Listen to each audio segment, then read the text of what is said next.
All right. We've got a lot of cameras and stuff happening right now.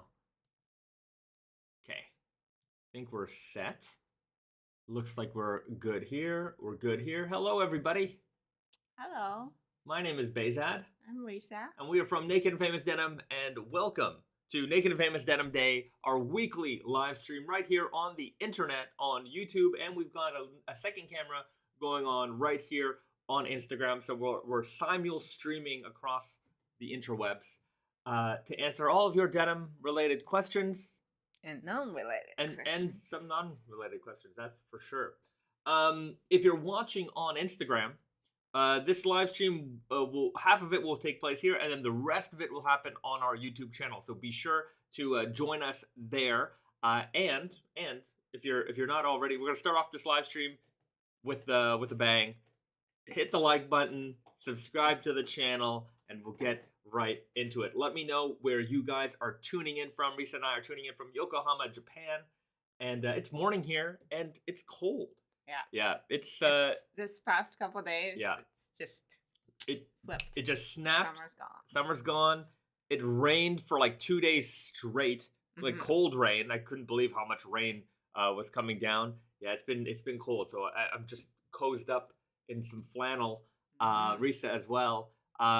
So yeah, that's what we're doing. Yeah, these are great, and these are, I think, one of the first batches of shirts we got in for the season. Is this out yet? Isn't this? I don't know. I feel like I saw it in the arrivals. Maybe we didn't release it. We can double check, but this is also the same same family as this fabric, which I think it's out, right? No, it doesn't look like it's out yet. So coming soon. Coming soon. Sorry. There's so many seasons in our brain, and it's just kind of hard to keep up with. Anyways, I have to always check the schedule. I have to check the list in order to know what the heck's going on. But that's why we have a list. Anyways, I hope you're staying cozy wherever it is that you are, and you're staying warm. Unless you're in Australia, where I know that it is quite warm right now. Your summer's coming into season. Am I wrong? Am I right? Lee H, hello from Sydney, Australia. Nice. Let me know, what's the temperature like where you guys are from? Daniel Baskov, greetings from Israel. Welcome. Pierre Moreau, hello from Guelph. Wallen, howdy from Portland, Oregon. Right 75, hello from Birmingham, UK. Shane Delhunty, hello from Vancouver, Washington. Thank you for joining, everybody. KMX, happy Friday, tuning in from Calgary. Fading my Chun Lees today. The Silk Blend Chun Li denim, good option. Every now and then, not every now and then, quite often people ask me about Street Fighter collaboration. I'm like, when they announced, I don't even know what happened with that. And for our gamer friends out here watching the live stream, I remember it was maybe a year ago when they announced that they were trying to get Marvel vs. Capcom 2 back. Like Capcom was trying to get the license back so they could re-release that game. And I asked Brandon to reach out to Capcom to see if we could do something with them. I don't know what happened with that. I presume nothing, because nothing happened there. But Street Fighter 6 is coming out, and I wouldn't mind doing I'm just in the Street Fighter mood again. I guess just a new Street Fighter game is always going to get me riled up. And now I'm just like, man, we got to do another Street Fighter collab. That'd be fun. What do you guys think? Street Fighter? I think that was one of the most exciting. I mean, it was. I think it was the first. Yeah, it was the first. But because of that, it was the most exciting. Oh no, because of that, I don't know who knows. But. Yeah, it definitely drove a lot. Anyways, drove a lot of excitement and a lot of nostalgia for me. But if we were to do it, I think I'd want it. I think I've talked about this before, but I'd probably want to do it based on the Alpha series, Street Fighter Alpha. Anyways, you guys let me know. Lee H, today in Sydney it's 20 degrees Celsius. Good enough to wear a Japan Heritage black jacket. 20 degrees, nice. Pretty good. That's a great temperature. Wallen, we need the Street Fighter Alpha collection. Right. BD, broken tool salvage with newly installed brute patch on today. Good man. And yeah, for those who don't know, BD right here, good reminder. We do a leather patch replacement service. Replacement customization. I mean, it is a replacement, but basically what we do is we have I think it's like 20 something leather patches to choose from. 22. You go on Tate and Yoko. When you buy any jean you can have the patch changed. So Mhm. whether it's a basic core item and you'd rather have like a premium patch on it, or you want a vegan patch, or you want a different design, we've got all kinds of stuff available for you to pick from. So check it out, and it's like $8 to $12, I think, Yeah. to change the patch. We So still have quarter button, right? cordovan, yeah, cordovan's $18, I Mhm, think. mhm. Yeah, that's right. So the shell cordovan, the most expensive leather, is $18. So I Mhm. mean, it's not cheap, but Yeah.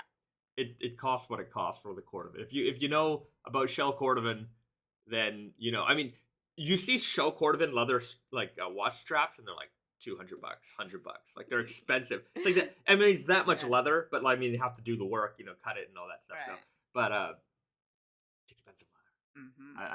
I like cordovan. Um, Jordan Green, I like the sound of Bezad's silence after that Street Fighter suggest. Please bring it back because the line was legendary and I need a Ryu reboot. Yeah. Yeah. Ryu was There was big. the Ryu. I'm trying to think the Ryu. Which one was the Akuma was the most popular because we didn't make didn't many. make many of it. Yeah. That was kind of foolish. Like I kind of wanted. I don't know why I thought. I'm like, yeah, let's just make a small limited run. I'm like, we should have made But it up for everybody. yeah, Yeah. but we didn't know. Yeah, I mean, it's like yeah. a secret release. It was like something Yeah. that we've never done. And Yeah. it's like, oh, if we don't talk about it, I don't know how many people are gonna like. Yeah, you it know, get was excited. right. Sorry about that, guys. I know a lot of Yeah. people still want that gene. We did do a rerun, like yeah, a very small, a small rerun. rerun, and then we did it as the Trunks denim also. Right, So if you right. wanted that denim, Yeah, then you could have had it with the Trunks. yeah, But yeah. that exact with the leather patch and the embroidery and the red Yeah. ID, that was a little different. The embroidery looked really nice on that. Oh, jeans. oh yeah. So, anyways, hopefully we'll get to do another Street Fighter one day. And we'll keep you posted. Matt Rapp writes about the leather patch customization. Can the New York store do those replacements? Not yet. Not yet. We are planning on being able to do that at the New York store. So just stick around, bear with us until we have all the equipment we need to do that there. Okay. Daniel Bascav, if the JoJo collab will be a success, will the partnership maybe continue onto villain models or jackets? I'm gonna say maybe. I don't know. It's hard to say because just the way that our agreement works, we had a choice of either picking a season or doing all the Joes. So if we were to do villains, we can't just do villains. So I know that there is a glaring, character missing. But that's just the way it worked with us. So yeah. I hear you for the villain part. I would have loved to do a few villains in there as well. But it's kind of like when we did Street Fighter, or even Dragon Ball. It's so hard. Like with Joe, I guess it was a little bit easier because it was like, do the Joes. I'm like, yes, that's the main character. Each season, the main character is Joe, right? Got it. But with Dragon Ball, even within each season, however way you want to break it down, like there are villains, but there's a lot of characters that cross over. So it's just, but there's such a wide world of characters. It makes it impossible to, like, I would say that that's the difficulty with doing the Street Fighter or the Dragon Balls, because the character roster is so wide that there's just no way we could do everyone. But with Joe, I think we can make everyone happy, right? Because at the very least, Joe, whichever Joe is the main character of that season, and there's always going to be an attachment to Joe, right? And it's like there's 6 of them, so like it's enough of them for you to pick the season that you love, the storyline that you love, and I guess that's like if I mained I guess depending on which Street Fighter, like I mained a different character, and Street Fighter 2, I guess we did Ryu, we did Ken, we did E Honda, we did Chun Li, we did Akuma, we did M Bison, but I would have loved to do Sagat. I played a lot Sagat. I Street Fighter 2. To be fair, I could play pretty good with a lot of characters. But yeah, other Street Fighters sometimes like I literally like Street Fighter 4. I played Sagat and I played M Bison, and I don't think I played even a single other character. Like if you go into your game, you can see like which percentage usage of the character it is. Like they have all these stats, and like it would have been between those two, it would have been like 99.8%. I don't think I've ever touched another character in that entire game. In Street Fighter 5, I played Rainbow Mika like 99.9%. I've never even touched Ryu or Ken in that game even once. Once I pick a character, I think I played with like M Bison for a minute just because I used him a lot in Street Fighter 4, and then I was like, that doesn't feel right. And then I played Rainbow Mika because I saw some like online like people like playing with her, and I'm like, this is my character now. Yeah. I'm like, and I just never touched another character ever. I'm like, it's kind of funny, like, this DLC for all these other characters. I'm like, I wish they had charged me less and just charged me for Rainbow Mika, and I wouldn't have used anybody else. But it's like, you were like, when you were a kid, you had all the time to try out characters and like, get the gist of, like what they're good at. Whereas like now, like you don't have that much time, so you gotta like perfect one character. Yeah, and I always want to play like ranked matches online, and I didn't want to lose, so I don't want to like use new characters, and like I always felt like I'm wasting time learning a new character when I have a character that's really really good, or like good enough that I could play some ranked matches. I never got very good at ranked matches, by the way. But anyways, I digress. That was a weird segue. Is that a segue? Rant, off topic, meandering something about character selection. But yeah, I mean, if we do another, obviously we're looking for the next thing to do. Yeah, but let's get through JoJo. Yeah, we're gonna get through JoJo first. Because we showed off like some of the fabrics, but like we still haven't even seen like the rest of the fabrics. We still need the samples. So, anyways, I'm getting a little ahead of myself. I'm in our brains, we're planning fall winter 23, getting ready for spring summer 24. There's just so much that like a pre-planning that needs to be done, and especially with these collaborations, there's a lot more pre-planning that has to be done because we have to go through approvals processes. And often there's just so much like fabric development that needs to happen. So I'm just in fast forward mode. Yeah. Like the stuff that's coming out like fall winter right now, like I'm having to re-review it all the time because it feels like a long time it feels like a long time ago since I had to like really think about it. So it's just the way it is. Yeah. I was looking through the pile of jeans today, and I looked at the Elephant's Grandrelle. And I was like, this is from last year. Right. Like, yeah. Wait, no, we haven't even released it yet. Yeah. Somebody on the Instagram is asking if we go to PV. And PV in the industry is Premiere Vision. And we do not. We do not go. A long time ago, we used to go. That was a fabric trade show.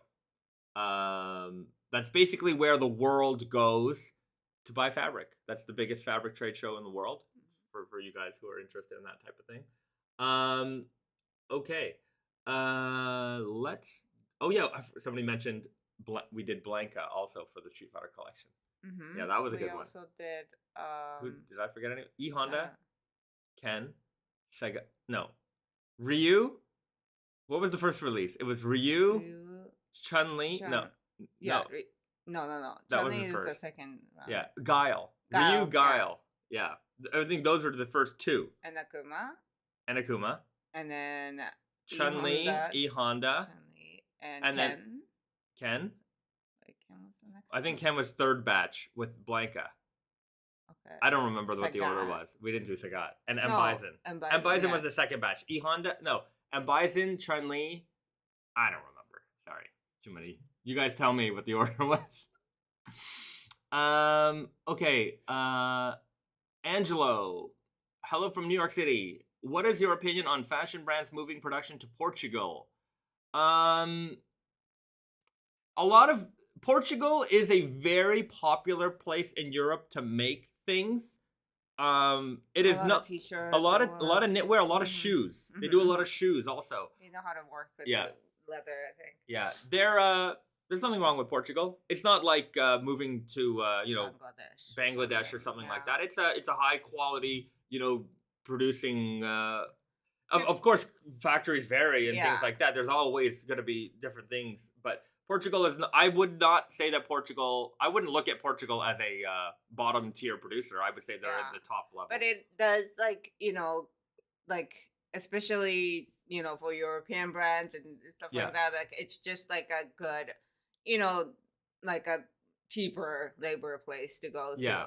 I honestly we really we've never worked with Portuguese factories or anything like that, so we don't know too much. If you're in Europe, then it makes a lot of sense, to make in Europe. But I mean, sometimes you see. Yeah, there's nothing. I wouldn't say there's anything inherently wrong with it. I would say that I would, if I as a Canadian brand, we try to make everything in Canada. Of course, we have a made in Japan line, but we make everything in Canada. If you're an American brand, you're American heritage and that's your spirit, then I would say it would look odd if you're making not in America, right? If you're really promoting this American imagery, North American made imagery, then I think it's appropriate that you make it where you're from. Right, but it is true that it's not. Sometimes it's not up to the brands. The production in these developed countries are getting harder and harder. Really, it's even Japan, even Canada. We only can control it because the factory that makes our jeans, we own them. And that if that wasn't the case, then it might be difficult by now. Yeah. I mean, at some point you have if there's no choice, you know what I mean? Like Risa was saying, production in North America is not easy. It's not. There are not a lot of factories left. You have to really be dedicated to, continuing the craft, so to speak. And when you say factories and making them, it's not just jeans are factory that makes jeans, and they can. A lot of the times they can make jeans that you need all the time. But if you're making shirts or jackets, sometimes, we can't do this type of jackets or something. And then it's just okay, well, I don't have a choice. Right. Yeah. So it is a little bit of a mix. I've tried. I had an idea, but I don't know. Maybe it'll come back to me. I know there were some early questions. Pete McLeod writes, hey, Bayzad and Risa, I just wanted to tell you that I picked up 2 pairs of Blue Comfort in Weird Guy and Super Guy. Best jeans I've ever worn. They look and feel raw with the forgiveness of Mega Stretch. Thanks. And then somebody was asking about the Selvedge ID on the Blue Comfort. No Selvedge ID on the Blue Comfort because it is a non-Selvedge denim. It's non-Selvedge. But that it's still great. Still a very, very comfortable denim. And we just put the video out on that one a couple of days ago. This week was a crazy week, by the way. I think I worked 40. I did my 40 hours, which I don't just work 40 hours, but I think I did that by Wednesday afternoon. I literally was glued to work from 7 a.m. until 2 a.m. for just days. Yeah. It's this whole week is just it was a blur. Yeah. I cannot believe it. Working from home, it's a rather I like it because I can certainly be more efficient because the travel time to go to work and back from work is kind of some people use it as a relaxation time, or I don't know, maybe it's stressful or whatever. I used to listen to a lot of music and play a lot of video games, which is why my Nintendo DS collection is huge because I used to play a lot of games on the Metro, and that was the time I found to play my games. But these days I'm just there.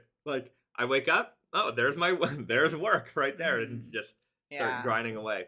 So, but it's definitely more efficient in a way that if I wanted to take a break from looking at the screen for a minute, I could just go do laundry. It's not at work. I might be able to clean up some mess in the showroom or whatever, but that's basically all we could do. Whereas like here, like I feel like more urgent household chores can be taken care of. It's kind of funny that's it's like, oh yeah, I need a break from work. Let's go. To be fair, I vacuum a lot. I just love vacuuming. But it's like it is a break because it's not work, you know? I guess so. Zuwir Sharif asks, it's a good question. Hi guys, in your opinion, what is the best mills that Naked and Famous ever work with? It's an interesting question because there isn't one that is better than the other, in my opinion. Everybody is good at different things. And so we use the strengths of each mill to make the best fabrics possible that each mill can make. And, you know, just one mill might be good at heavyweight, another mill might be really good at stretch. And what is going to determine what is best? Like, I'm going to sell the Blue Comfort stretch very, very well. It's going to be a very, very popular jean, right?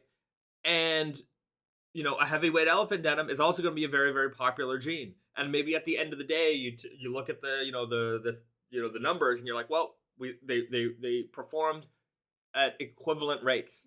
So, like, how do you determine best, right? Like, is it sales? Is it what I think is the most beautiful? And I'm not a snob in this world in any way. I'm not the kind of guy, and I'll get into this one. I'm not the kind of guy who looks at a stretch denim and is like, oh, that's beneath me. That's not for me, right? I don't. That's absolutely not. I appreciate denim for what it is in so many different ways, right?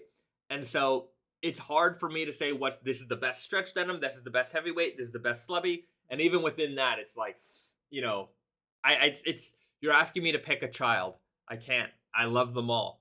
Yeah, and it's like working with different mills. It's also like personal, like, you know, interactions. Some mills are like better, you know, explaining things to you or showing new things to you, or like working with our insane requests and stuff like that. But we do have, like, you know, we're kind of like happy with the people that we work with now. Like there's a, you know, a bunch of mills that we work with, but like, and there are other mills, but I think we're just kind of like everybody we work with now, they're best mills in our opinion, because they're the most accommodating and most innovative. And they're the ones we work with. The ones we don't work with are not the best mills.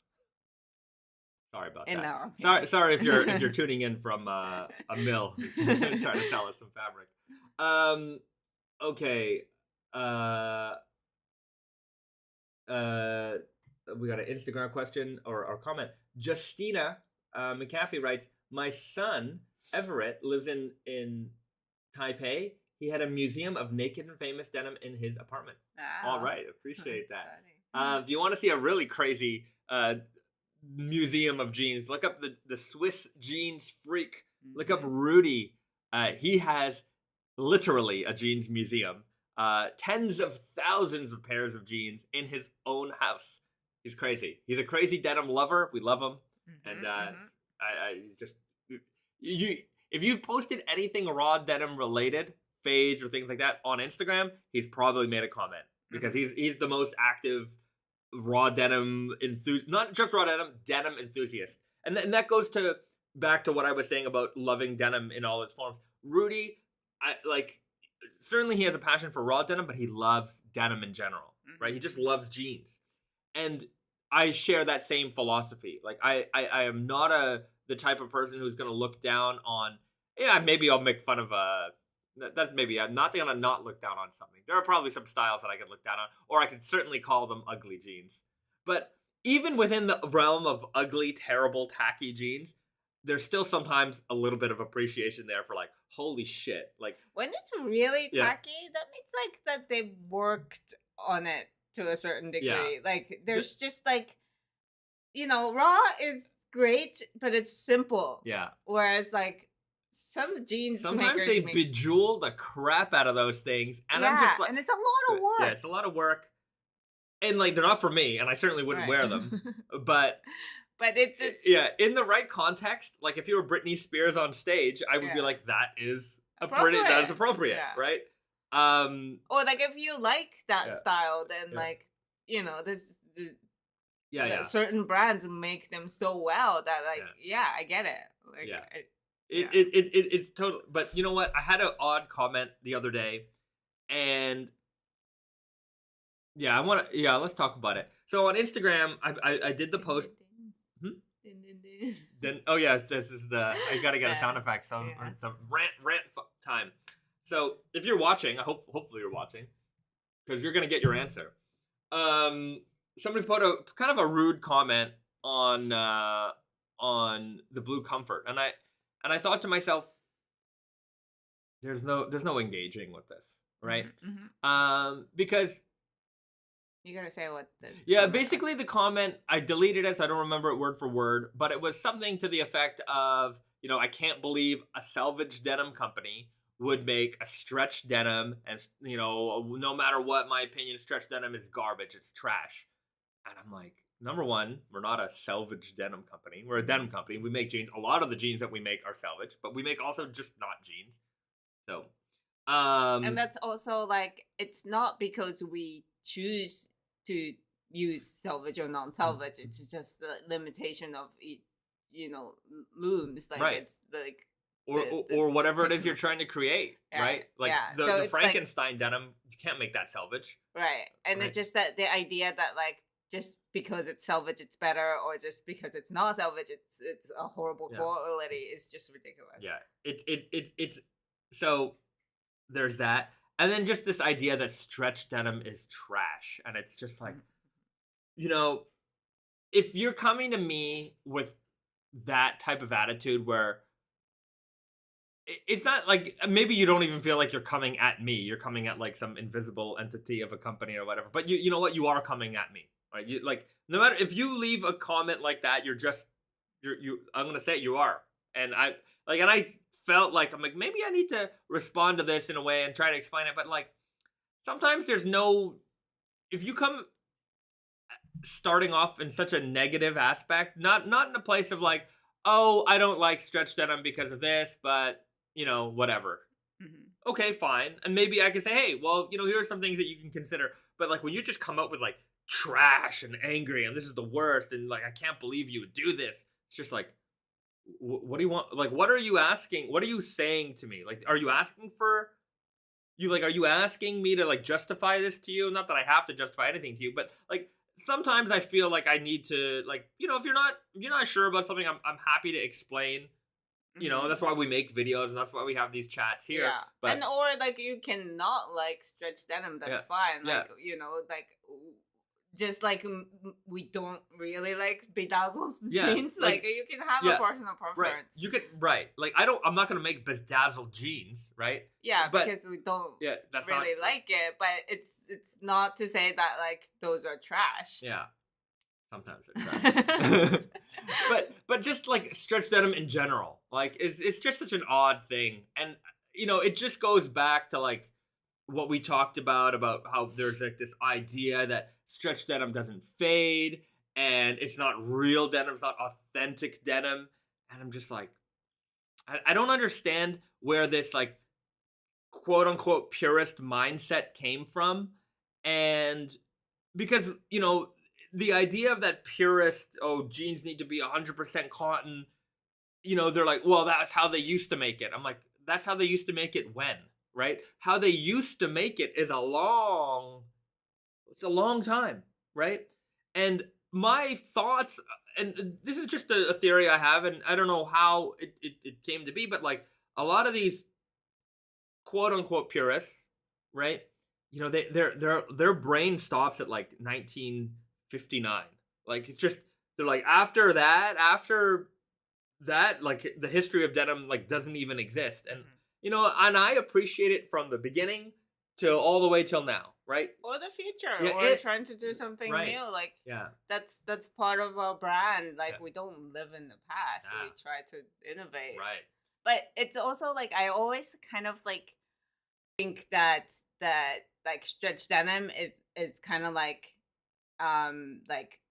automatic driving. It's like, yes, back in the days they didn't have a choice, so they had to drive a manual, but now that we do have a choice, then it's like, why don't you just take advantage of, okay, you can prefer like manual driving, and I see the like the enthusiasm in that too, and I appreciate that. But like like ignoring or saying that automatic driving is trash, it's like, no, it's still like it gets you places. It gives you way more like advantage too. Or like using an SLR camera versus a DSLR camera. Like it's just there are certainly benefits both ways, right? But like one isn't trash over the other. Or like the new one isn't trash over the old way. And also just the idea of being comfortable. Somebody said it right here. That person, Alien Wayfarer, writes, that person must hate being comfortable. I'm like, what is your beef with somebody who wants to be comfortable in their jeans? Right? But it's like that's the idea of like you have to struggle a little bit. Like they think that like, oh, I struggle. Like if you don't struggle, you're not as like true. You're not as pure as me. Yeah, it's such a weird concept. Like imagine jeans. Imagine somebody was coming in from wearing sweatpants and jeggings, and they're like, oh, I saw this raw denim thing, and oh, they're so uncomfortable, but I want them to fade. Like, would you rather them just not wear, like, as someone who loves raw denim and I want to share raw denim with the whole world and I want everyone to wear raw jeans, is like your idea of like you're a raw denim enthusiast, is your idea of like us getting more more people into it, do you think you're gonna do that by forcing people into being like, like you have to suffer, you have to wear the most rigid, heaviest, uncomfortable jeans possible, or else you're not doing it right? And it's like, you know what? Maybe they get in with the stretch denim, and maybe they move on to 100% cotton. Maybe they move on to a cashmere blend. Maybe they move on to a canvas, whatever. Or maybe they continue wearing that stretch jean forever. But what's important is that we're all taking part in this raw denim thing together, and we're enjoying it. Clean looks, like, it's. Anyways, I just thought it was so weird that someone would make a odd. I don't think it's weird that someone would make a stupid comment. I'm gonna call it a stupid comment if you're watching, because this is the internet and people make stupid comments. It's their God-given right. But I think as a since we're so like, I guess, open and communicative, it's such a weird way to just approach the situation. Anyways, I do take the comments personally. I definitely do. Yeah. Well, especially when you're like trying to offend us. Like it's not even like, this is my opinion. It's just like, no, like this is. Yeah, here's why. I understand why you do it. And it's just like, I don't expect an essay from anybody, right? But anyway, it's just weird. It's kind of like the one person who dislikes all of our videos, who's definitely watching, by the way. Didn't they go away? Yeah, I don't know. I showed Risa the other day. Like I was just going through the analytics. I'm like, every single video. If you have, I think there's like some kind of Chrome extension where you can see the dislikes on videos, and like just go, if you have it on your computer, just go through our thing, and it's like 1 dislike or 2 dislikes on every single video. Every single one. Commitment. There's commitment. If you're watching, man, I really. Or like even if you're not watching, like you click and you definitely know, every week to like, I gotta go and dislike that video. Like, or maybe we have a bunch of people who just dislike our video. I don't maybe think that's so. Well. My belief is that there's one person, just because it's so consistent. Because there's not even, I don't think there's a single video that we have that is like 0 dislikes, and they're all literally just 1. I'm like, if it was random people, I would think that maybe the random people sometimes get together and there's 5 dislikes on a video, but there isn't. It's literally always 1 or 2, right? And like when it's 2, I think that there's a random person. When it's 1, it's definitely that guy, and I'm presuming it's a guy. Maybe it's not a guy. Maybe it's a lady. I don't know. Wow. Andreas Pavon. Hello, Naked Famous family. Just want to say I love your company. My wife and I had engagement. Our engagement. Sorry, I can't read. I have to say this properly. No, he wrote out, but I think it I see. I had our engagement photo shoot at the New York City store. Shout out to them. That's crazy. That's awesome. That is fantastic. Awesome. And I hope you I hope you. I'm presuming you did in front of the fade wall or something, or in front of the neon sign. Anyways, share the photos. Yeah. We'll share them on the Instagram. Okay. Jordan Green, almost gotta respect the sheer consistency of Spite. You do. Almost. I think like Spite is amazing. Yeah, Spite is but like Spite of this video and this community is also amazing. It's not like hating on Kim Kardashian or something. Like it's like so specific. Yeah, it's a very small, right? I guess we're a very small target, right? It's kind of weird. Yeah. Like I understand that I don't condone it, and I think it's dumb that people write nasty things to celebrities and stuff. Yeah, but like it's everywhere and everybody's talking about it. So like I kind of understand if you don't like it, like you're constantly being attacked by this idea. Whereas like this one, it's just like I don't know. I don't like it's just such a small part of your life, dude. If you're in the chat, just say hello.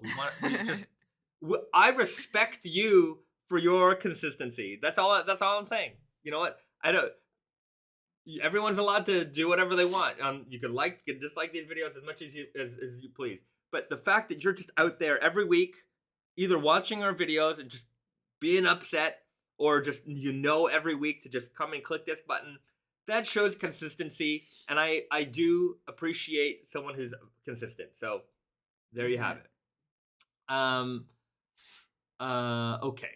That's enough for that person, and for everyone else who likes our videos every week, you guys are the real heroes because you help us make you really do make my day when I see the likes go up and all. On by the way, like the video.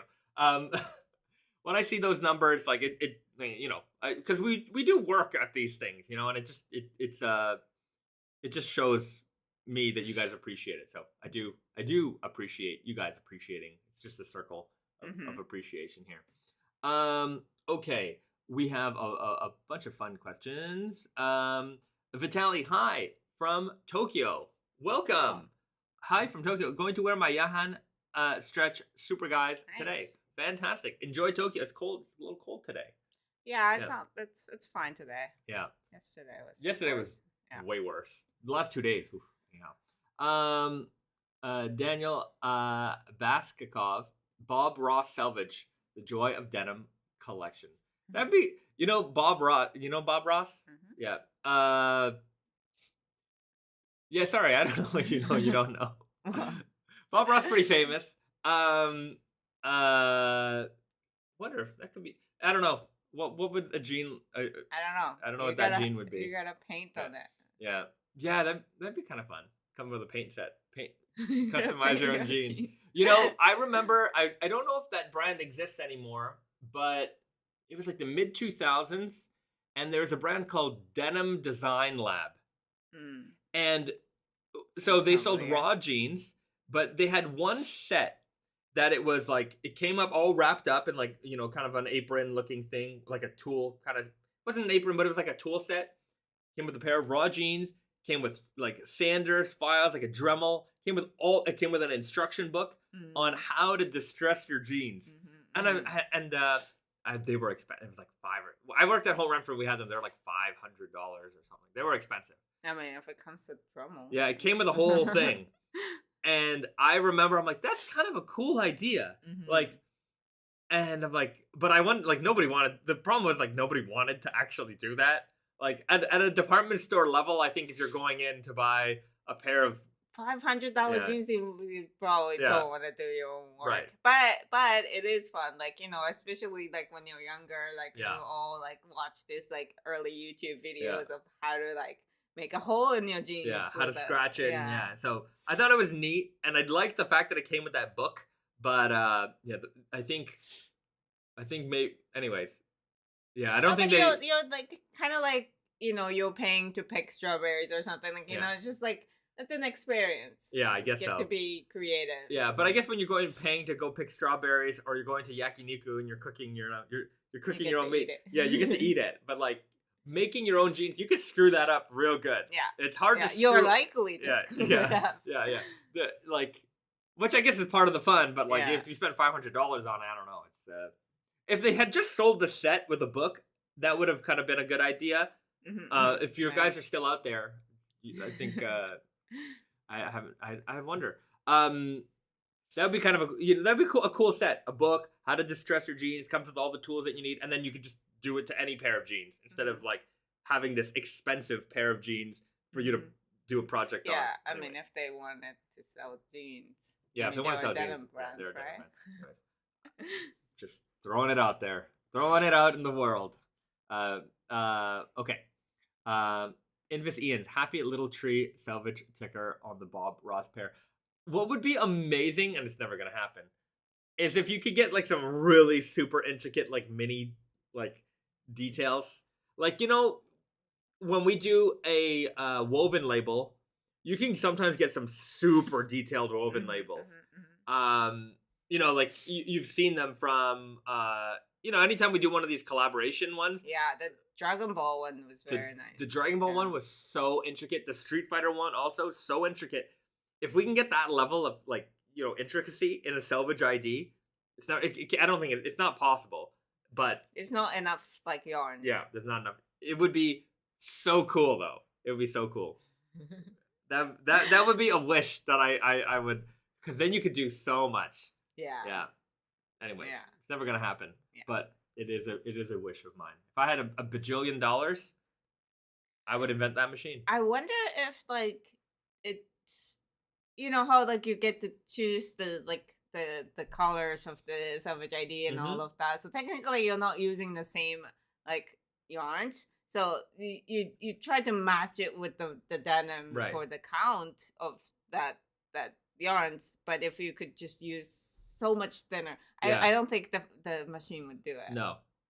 It couldn't, because the weft yarns are too thick for that. Like it just it wouldn't match, because you'd have to get like a bajillion small yarns just on the edge, but then the weft yarn is still the same, and it would just you wouldn't be able to do it. You would weave the denim first, and then somehow like you would use the projectile, and then it kind of you'd have to attach something. You'd be cheating. It wouldn't be real selvage. Fake selvage. Speaking of fake selvage, the other day, if you guys follow me on Instagram, the other day, Reese and I were at the thrift store, and we are just going, like, I'm always going through everything. Like I go through all the jeans, I go through all the denim stuff. I'm always looking for things. And I found this jean jacket. I'm like, oh, this is kind of a neat jean, like raw jean jacket. Had a little selvage, like, you know, ticker on the front pocket. Had like selvage you know, thing on the inside collar there.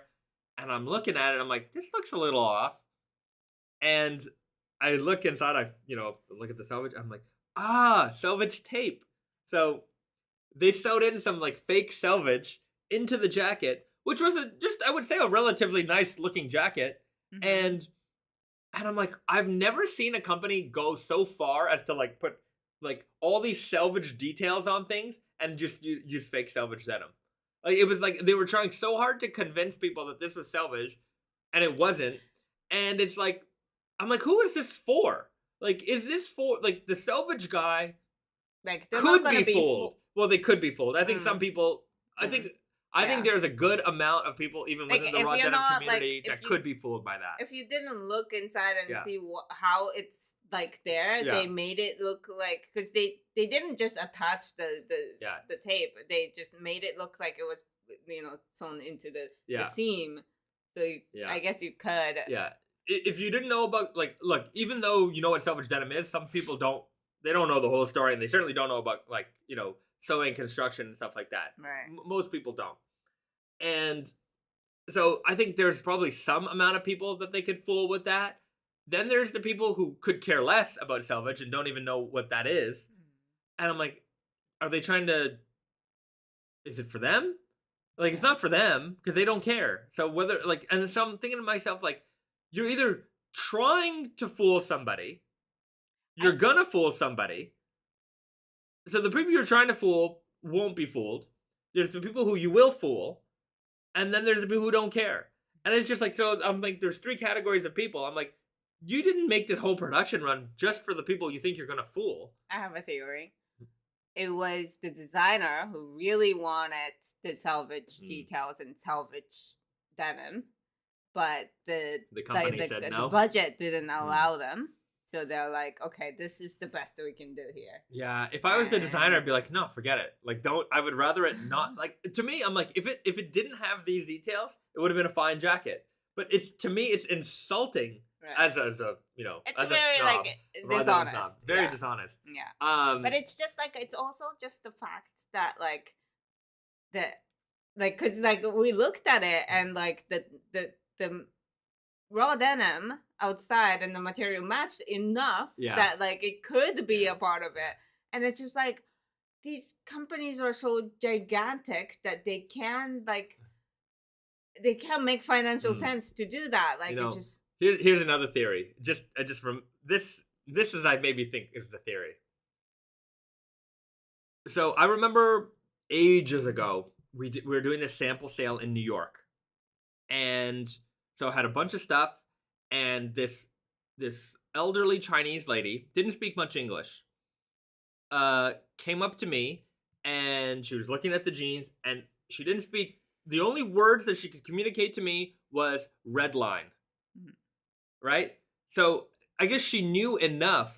Maybe, I don't know, somebody told her one day that, oh, if you see this red line, that means it's quality, right? And I was like, I was like trying to show her some stuff. I was like, I don't have, I think I didn't even have anything with a red line, Selvedge ID at that sample sale. Maybe I did, maybe I don't remember. But I remember showing her stuff that was Selvedge, but didn't have a red line ID. And she was just like, no.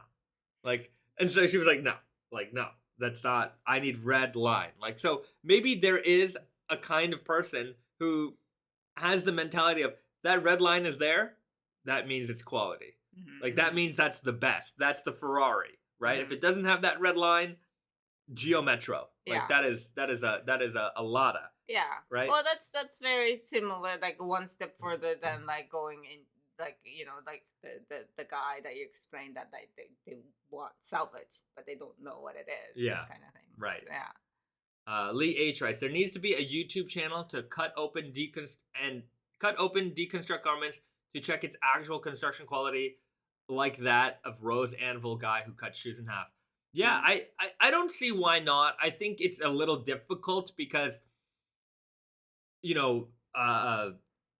you want to do that for YouTube, it's going to cost you a lot of money, right? Like you to buy all the stuff and to just destroy it, it's going to require some amount of funds. And especially if you want to get into like the high price range stuff, just to be like, I'm sure the boots. Yeah, the boots. He's cutting expensive boots, but yeah, I've seen a few of his videos. But I wonder how he. I guess he must have Patreons and stuff that can support it. But it's just you have to walk before you can run, and I guess you got to start small. Maybe try to find stuff at thrift. But you also have to understand, like, it will take, like, to be fair, on YouTube anyone can say anything. So I've seen people make videos, just everything is wrong. Everything is wrong. And 80,000, 100,000 views on a video, and I'm like, that all of it was incorrect. So it doesn't actually, the content is the only thing that matters. The quality of the content doesn't matter on YouTube. I'm not saying that this person or anything, but like. But I feel like the people would, like, roast them in the comments. I don't know. Some people, there aren't that many people who can actually do that. Like Yeah, that's true. But another thing also is that, like, I don't know, the cut boot in half, like, visually it's interesting because you get to see all the layers. Like with the clothing garments, it's not so exciting. Yeah, that's true. There's a lot of, like, here's a felt seam, here's an overlock. Like, it is not that interesting. I mean, yeah, I guess it is. Like, if you cut a phone in half, or breaking, what's the Jerry rig everything? Is that him? He breaks all the phones. That's kind of neat. You get to see the inside of a phone, and but you don't see it, right? Like, with your clothing, like you see, you've already seen everything. So yeah, maybe it's not as interesting as it seems. Maybe as a ASMR, just tearing things apart that are expensive could be fascinating for someone's content. I don't know. But yeah, all right, some ideas here. Yeah, that's how you work out ideas. You throw them out and you talk about them. Maybe an idea comes from that idea. Sebastian Pelje, any chance of an MIJ Aizome times Aizome fabric? Would the price tag be too much? Would the price tag be too much? The answer is yes. If you did a double Aizome, like warp and weft, it would be a lot of money. A lot. I would suggest that it would also kind of be a waste to use that on the weft. Yeah. It just, I don't know if visually it would make it look that much like you could, to be fair, visually you could get the look of the denim by not doing hand dye. You can get the general color similar. But I guess the fact that it is Aizome is really why you're buying that. Yeah. But if you are, that's like natural indigo hand dye for people who are wondering. Yeah, warp and weft. If we really wanted to make something crazy expensive, that would be the way to do it. Yeah.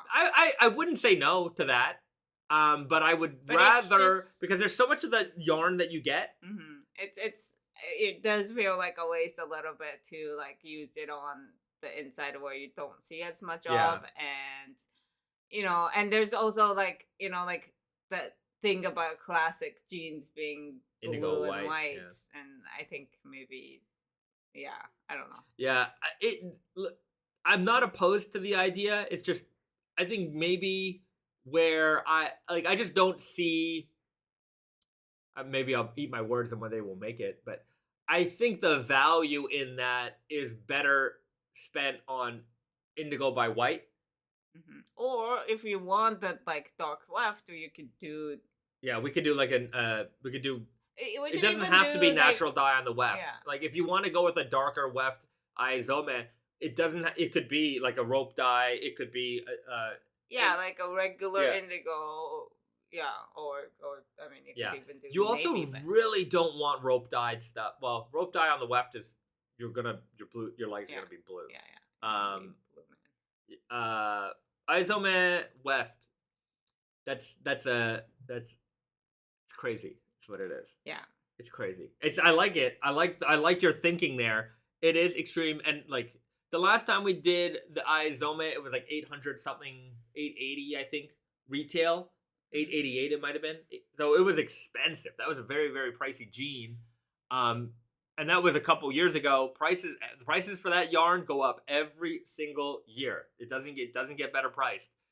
And it would be double that. Perhaps. Or more. Yeah. And you can't make that much of it. Yeah. It would be more than double. Although if it's double, we don't have to make that much of it because nobody's gonna buy it. Well, also we would have because we only get like allocated a certain amount of yarn by default. We could only make that's what I meant. But we don't need that many. Probably. Yeah. Anybody want to spend $2,500 on a pair of jeans? You send us an email. We'll figure it out. It would be. I wouldn't say that would be unrealistic of a price, $2,500. Especially because you can't make that much, so you don't make that much, and obviously then like the efficiency goes down. Yeah. So each pair would be like very expensive.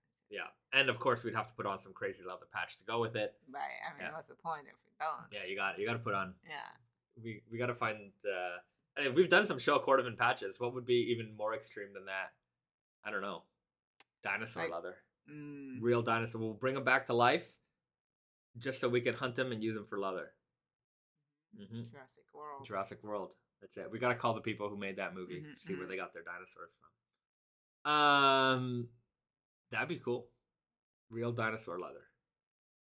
How do we do that? How do we bring a dinosaur back to life? I think it's possible. Like literally bring woolly mammoth, DNA things.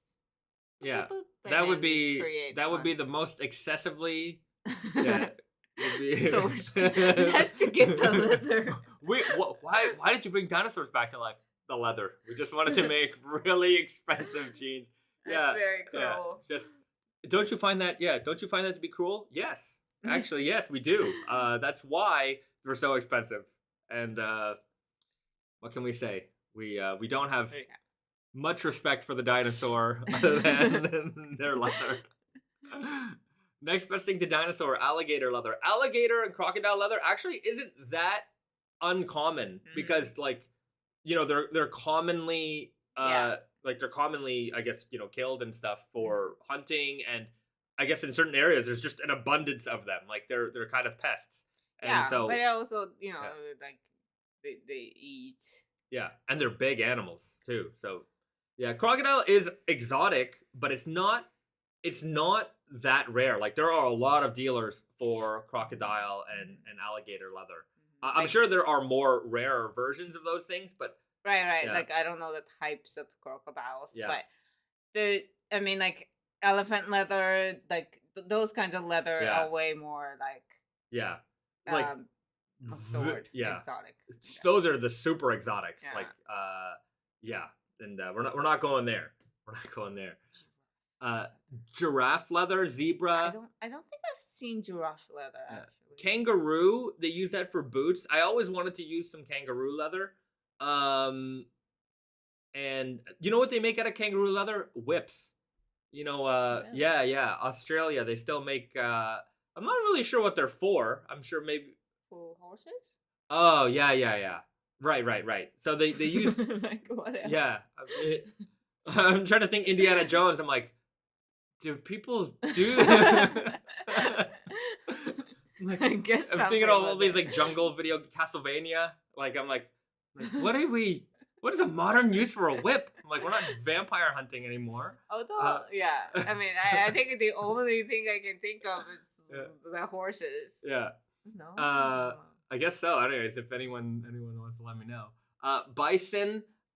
We've done bison before. We actually have some bison options on the customized leather leather customization options on Tate and Yoko.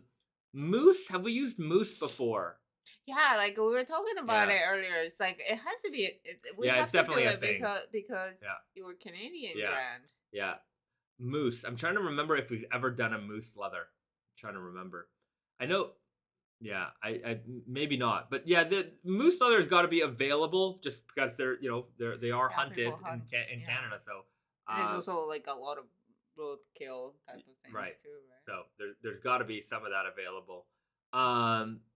Ostrich is like, again, it kind of goes into the more common of exotic leathers because ostrich is also it's people farm ostriches. In Canada. There's ostrich farms. I wouldn't say all over the place, but like I've driven past them before. Really? Yeah. Wow. Yeah. I want to drive past them the ostrich. Yeah. You can buy an ostrich egg, and it's like you can eat it. Yeah. Yeah, it's huge, and like there's no way that's like. Does it taste like chicken? I've never had an ostrich egg, but you can get them, and you can feed a family with it. Yeah. That's interesting. Shane Dalhunty, it came from local hunters in Sweden too, and then the jacket was cut and sewn there. I've seen Sarva Clothing make a leather jacket in limited quantities, and they quickly sold out. I'm not sure. I think I'm not following the chain. There's some kind of leather. There's some kind of special leather somewhere. All right, let us know. That blonde dude, I had moose jerky once. It was really good. Yeah. Moose jerky. Yeah. Jerky, I can understand. Like, you know, as a meat, it might not be so delicious, but jerky is like so, you know, like you can add flavor and you can put like, you know, it's so not the original like thing. Oh, right. Alien Warfare, he's talking about moose. Oh, okay. Yeah, moose. Like maybe we should look into that. Yeah, we should make a real Canadian gene. Canadian moose. Yeah, not Canadian Swedish moose. Yeah. Mike Knight, snakeskin. Snakeskin's another one that is a relatively. Anything that you've seen in handbags, like I think it's relatively common because there are people who do that. Here's the thing about snakeskin: certain like California, you can't ship anything with snakeskin on it. Really? Yeah, we used to make any kind of snake. They don't. You can't. I mean, I'm sure you could slide it in or somehow, but vintage or whatever. But there's regulations with it, wow. and like we used to make in the early days of Naked and Famous Denim, we used to make python belts, and we used to sell them. I think Barney's was buying them for a while, and California became an issue. And then I don't know why we stopped. It wasn't because of California, but I wanted to do snakeskin patches and things like that. But Black Cobra should help. Yeah, right. It'd be cool. Like anyways. Is cobra skin a thing? It's gotta be. India is probably probably produces that, right? So, anyways, a lot of fancy leathers out there. But yeah, there's you got BD moose is great. Indigenous peoples in Canada would be the best source for moose leather from respectfully harvested. Absolutely. Like for our 32-ounce denim and the 40-ounce denim, like the sinew that we get, because when we stitch the leather patch, we're not using yarn. We actually use sinew, which is like a tendon. Tendon. I think it's moose tendon is the one that we get, and we get it from Indigenous peoples. Alien Wayfarer, come to Newfoundland. I'll cook you some. All right. Wait. What? Some moose. Moose. Oh. Yeah. I'm not like. I'll be there. Yeah, I don't know. It's exotic meat. I would try. I don't know if it's that exotic. A moose is just a big cow with horns. I've never had it. I've never had moose before. I've had horse. I've had horse. Horse is. I don't think you can have horse in America. Yeah. Really? Yeah, I think horse meat is not allowed. Correct me if I'm wrong, but I don't think you can have horse in America. In Japan, it's pretty common. In Europe. It's very common. In Canada, I've even seen it in the grocery stores. Not in like. I'm pretty sure I've seen it. Maybe I remember things wrong, but I'm pretty sure. I mean, I guess somebody has to buy it. So but in Japan, I've had raw horse meat with like horse meat in Japan. It's like if you're like at a restaurant, like it's often raw. Yeah. Like, unless it's raw, I think it's rare. It's like horse meat. Yeah, raw horse meat with a raw egg, mixed it up and tartar. Yeah, like tartar. Yeah. I'm trying to think. You know, here's the one that most people like freak out when I tell them. Like, here's the. This one's gonna tell me if you're freaked out by this. You let me know. You know that you can get chicken sashimi in Japan, like raw chicken, like sashimi. So it's like sushi, and we've eaten that a few times. And like every time I tell, like out of all, I wouldn't say I've eaten a lot of weird things, but I've certainly tried, a lot of different stuff. But that's the one where everyone's like, "Oh my god, how are you still alive?" Like it's so weird because it's like, why not? You like, you know what I mean? Like, okay, I get the concerns of salmonella, but like, there's concerns of like that kind of things in fishes and stuff too. Like, you don't eat just any fish raw. Yeah. But you do, like, you got used to the idea of eating fish raw. Why can't you get used to the idea of like people eating chicken raw? Yeah. I don't know. Yeah, raw chicken doesn't sound healthy, but hey, if it's Japanese made, then I trust it. I also wouldn't go to anybody's house and like eat raw chicken. Yeah. Like I would just go to a chicken restaurant. Yeah. Or I also wouldn't get that from a street vendor or something like that. It's like eating like fugu, like eating puffer fish. Like, or like any sashimi. I also don't really get like raw fish from street like sushi vendors. Like but like it's a risk. If like I wouldn't eat puffer fish at somebody's home unless they were like a sushi chef, right? Like you just wouldn't do. Like they studied how to. Right. Obviously, that's the poisonous thing. So it's different. I'm Wallen. I refuse to eat fugu after that Simpsons episode. Fugu, like for real, that Simpsons episode taught all of us what sushi was and what not to ever eat. Wait, what sushi was? Yeah, because the Simpsons, they went to a sushi restaurant. But like you didn't know what sushi was before then? Probably not. Really? Yeah. Wow. That was a very... And that's the introduction to sushi? Sushi was introduced to North America in like the mid-'80s, early 90s. A lot of people... And it was still like a weird thing for like... Growing up, like the idea of sushi was still like, whoa, that's weird. Like I think a lot of people are still getting used to it. But here, like, fugu is like... I mean, some sushi restaurants do serve fugu. especially when it's seasoned or something. But like fugu is like something you go to a fugu restaurant to eat. Yeah, it's not like a regular sushi restaurant. Like, you go to a fugu there's restaurant. million sushi restaurants, and I definitely do not trust every single one of those with fugu. Yeah, like you have to know what's going on. But like the way they put it out is beautiful. Yeah, like it is quite the the event. Is expensive, fancy food. Yeah. But yeah, anyways, Japan's opening. Oh my God, Japan is opening on Tuesday. Oh shit. Tuesday, holy cow. You have no idea. Like, it's still busy in Tokyo because there's a lot of people who live in Tokyo, but with the well, it's Japan, not the business. Like, I don't really actually see the like difference in like business.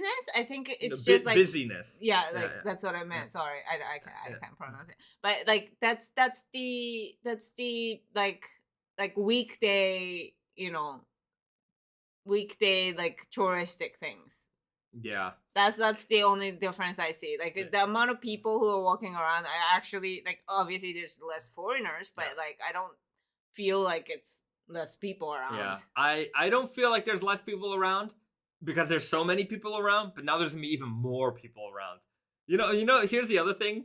Like for the last 2.5 years, as a foreign guy, anytime you see another foreign person, you know that they're like they live here, just because there's really, relatively speaking, there's no tourism in this country right now, unless you live here, like you're not in the country. Well, in the past couple months, things change. Yeah, but even so, now when people come, I guess it'll be like a fair assumption, be like, oh, you're not from here, which is it'll be kind of a thing. Anyways, I don't know, just something I noticed. Mike Knight writes, I can't wait to go. My girlfriend and I want to go play Pokemon Go. Maybe Community Day next year. Pokemon Go here is huge still. Like, huge. You have no idea. Like, there are people walking around the city all the time with 2 or 3 phones in their hands, just constantly tapping their phones. It is unbelievable how many people here are still dedicated to Pokemon Go in insane ways.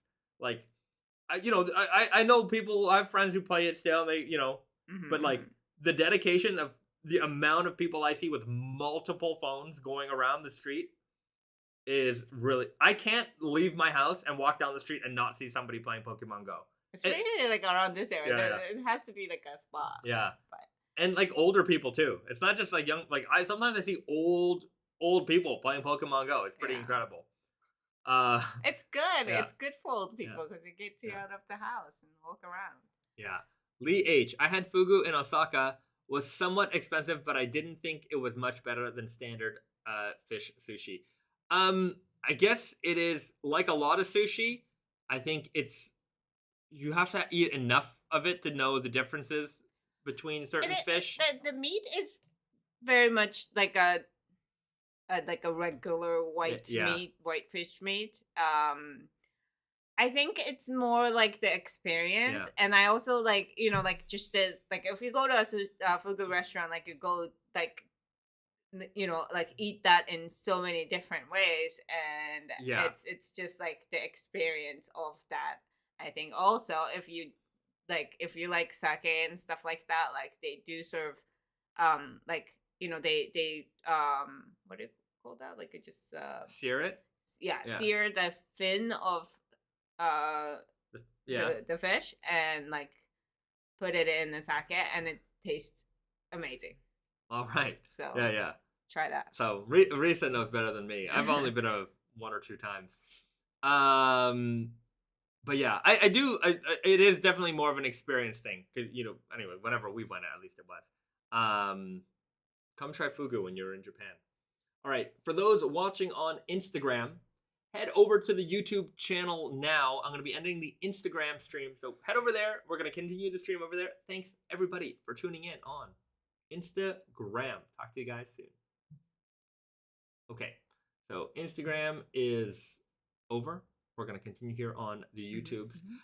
Fun conversation so far today. Yeah. Leathers into weird meats that we've eaten. Oh, that's how we started. Yeah, we started with the fancy leather. So Yeah, when you come to Japan, we're open soon. You can certainly try a lot of that great stuff.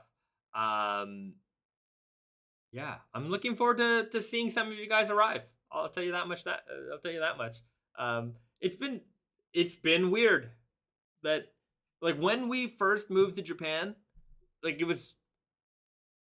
we kind of had a steady flow of friends visiting and people we knew visiting. Yeah, and it looked like it was gonna be that way, like even more. Right, and then boom, shut off. And like I know in North America or wherever, I'm sure a lot of you people are tuning in from. Like the pandemic seems over, right? Have been over for a while, right? But like here, it's still 100% masking outside. Like maybe inside 100%. Yeah, like I see people taking off masks outside. But, right. Yeah. But like on a normal day in Japan, I'd say pre-pandemic, maybe 20% of people would wear a mask. Like you saw, like there was a lot. Like mask wearing was part of the culture already. Yeah, like allergy season, winter. Yeah, for a variety of reasons. Yeah. So, but now it's like nobody wants to be that person on the train not wearing a mask. You know what I mean? Like you just. I saw like one person. Yeah. I think probably like maybe one of the first times since the pandemic, one person wearing no mask at all, not even like wearing it down or anything. It's just like no whatsoever. She was sitting in the train for like half an hour and like it was kind of like I was like I noticed it obviously. And I think maybe some other people did too, but like she's just fine. Like nobody said anything. Yeah. Nobody like no one's gonna say anything to anyone. But I think it's a psychological. But like thing. I was like, wow, like it's just I don't know. It's kind of like I don't know if she forgot or she just doesn't care. No, like, she was over it. For 30 minutes, she was over it. Yeah. Yeah. Yeah. It's kind of hard to be like that person in Japan, especially being Japanese. It's very hard. I think if you're like tourist or foreigner or foreign looking person, then that's I think you got a different set of rules. Easier. Okay. All right, BD. Speaking of interesting meat, turkey, Thanksgiving. Hint, hint. It is Canadian Thanksgiving this weekend. Well, on Monday. So, BD always with the good reminders. Canadian Thanksgiving in Canada is celebrated in October, and we are celebrating at Tate and Yoko with a sale. So there is a Thanksgiving sale going on right now on Tate and Yoko and Naked Famous Denim NYC. Although the majority of the deals are happening on Tate and Yoko just because we have more inventory in general. So the deals are as follows for people who are interested in this. Our sales section that we have, if you've ever been there, we have a sales section. It's 20% off, 40% off, and 60% off goods. Those have all been marked down further. So the 20% items are 30% off, the 40% items are 50% off, and the 60% items are 70% off. So there's a lot of great deals in there, especially if you're size small. Like there is a variety of stuff, but if you're a size small, boy, is there a lot of options for you right now. So there's that. We've got a bunch of jeans selling for $108. So there's a good selection of jeans there. And as we talked about earlier earlier this year, a couple months ago, we're doing basically a thank you gift card type of situation. So if you spend $250 with us, you get a $50 gift card back. If you spend $500 with us, you get a $100 gift card back. If you spend $1,000 with us, you get a $250 gift card back. So, if today, for example, you went and bought the raw canvas or the blue comfort, and you bought a sale shirt, $250, you get a $50 gift card back. So, or if there's maybe whatever it is, you can figure out the combination, but it doesn't exclude anything. So you can buy all sale items, you can buy regular price items, you can mix it up, you can buy leather patches, whatever it is. So long as you hit those thresholds, we're going to send you back a gift card, and you can use that on, future purchase, Elephant 11. You could use it on for Black Friday. Next time we have a sale, use it for next season. The gift card doesn't expire.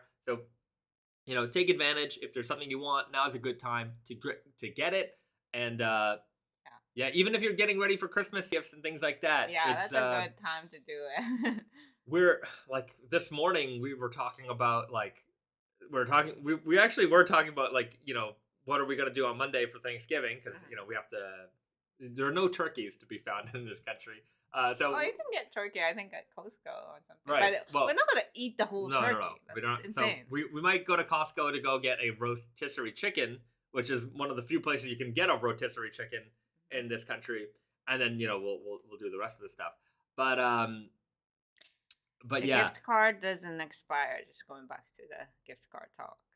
Yeah. Right. So that's a good thing, especially like if you're like, oh, I want a pair of JoJo or whatever, you know, in the future, then you can definitely save that for that. Right. Or Yeah. anything that you might want. Yeah.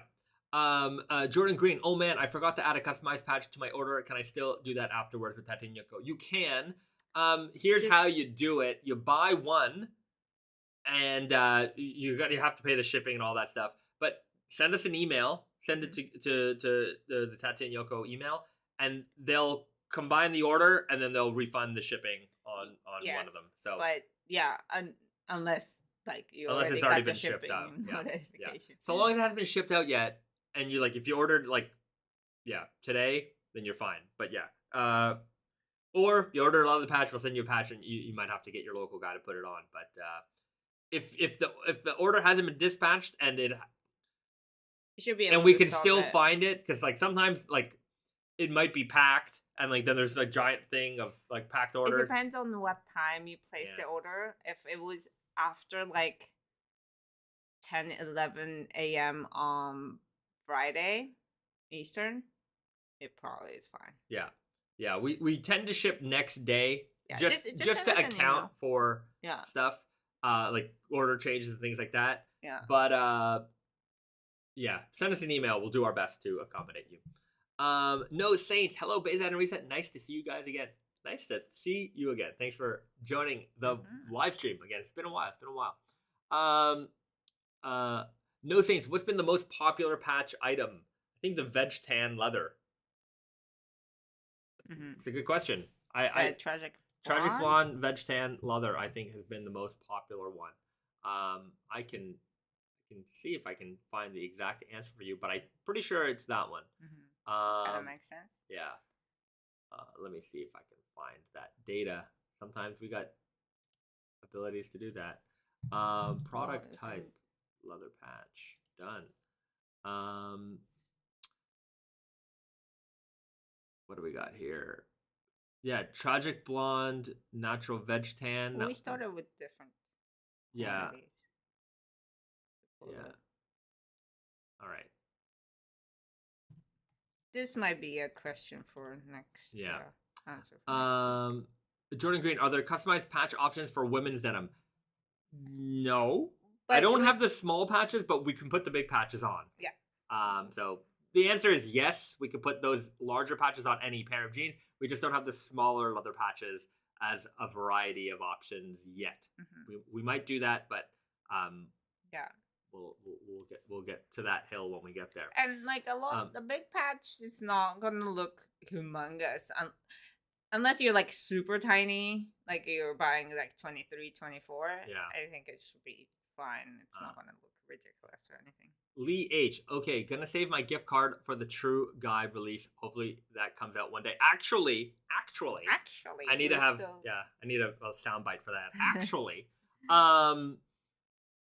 the samples are going to arrive to me on Tuesday. So I have a bunch of True Guy Fit samples, the final samples to confirm, and we should have those ready soon after that. So stay tuned. We got the Wizard of 32 Ounce in the house. Hello, Denim Homies. We got Garrett. That's Garrett, everybody. You can say hi to Garrett in the chat. James Cardenas, Black Groovy Guys, they're in the works, they're in the production.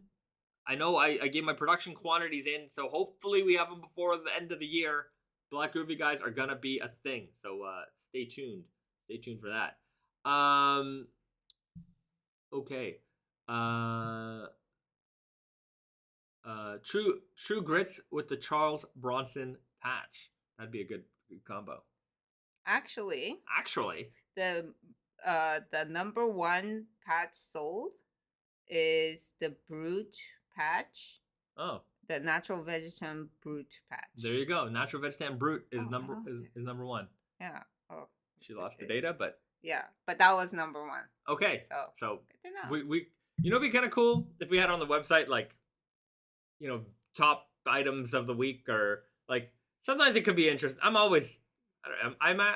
tend to think I always like to know what's the best. Here's the popular sellers this week.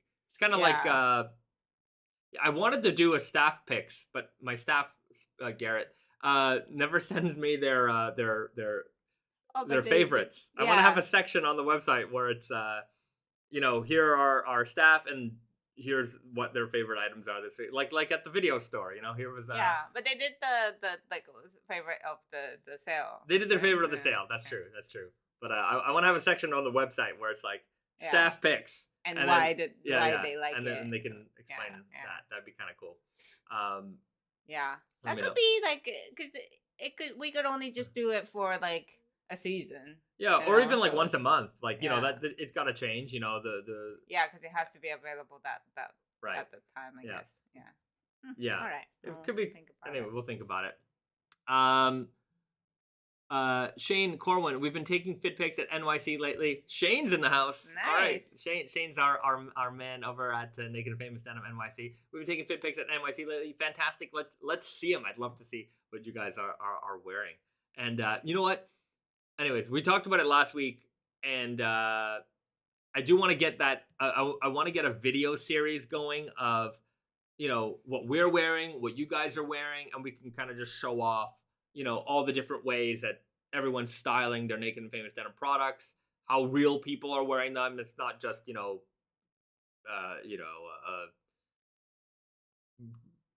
Instagram, outfit right, people. Right. Yeah. So it's real stuff. So I want to have like a video series where like it's just like a bunch of like mini interviews. What are you wearing? Explain it. What do you like? What's your favorite piece? That kind of item. In like, why did you decide to match this with that? Anyways, you could talk about your outfits. So we're gonna come up with a format, and then we're gonna have it open to people to submit, and then we can show off you guys. I think that'll be fun. That blonde dude, is there a flannel coming out this season that has that teal stripe? This one, you mean? Yes, this is the one. I don't have an ETA. I thought earlier in the stream we thought it was out, but it's not out yet. Should be out. Should be out relatively soon, within the next few weeks. If there's something you want on Tati and Yoko or Naked Famous Denim NYC, head over to the website. If it's not available at the moment, you can put in your email, and we'll email you the second it becomes available. Or SMS. Or we can also SMS text message you. Carrier rates may apply. Yeah. Do they still charge for a text message? I don't know.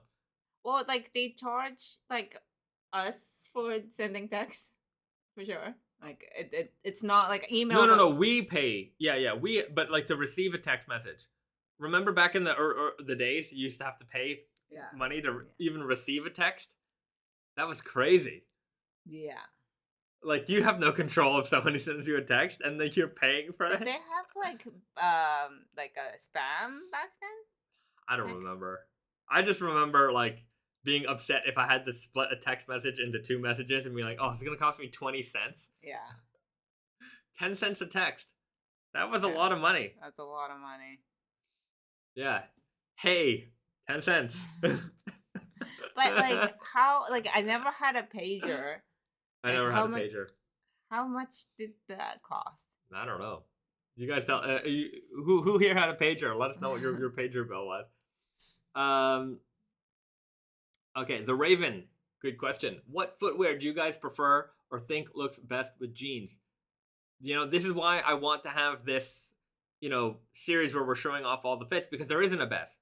The best is what suits your look that day. I wear a lot of sandals. I wear a lot of leather sandals. Some people wear them with their sneakers, their Air Force Ones, their Dunks, whatever it is.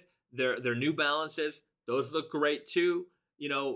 whether you're wearing work boots or army boots, it's all, it all depends on the outfit. Or like fancy leather shoes. Right. Or I mean, I don't know. Yeah, I want sneakers in the summer, boots in the winter. Wizard of 32 ounce boots with lots of muscles there. All right. Yeah.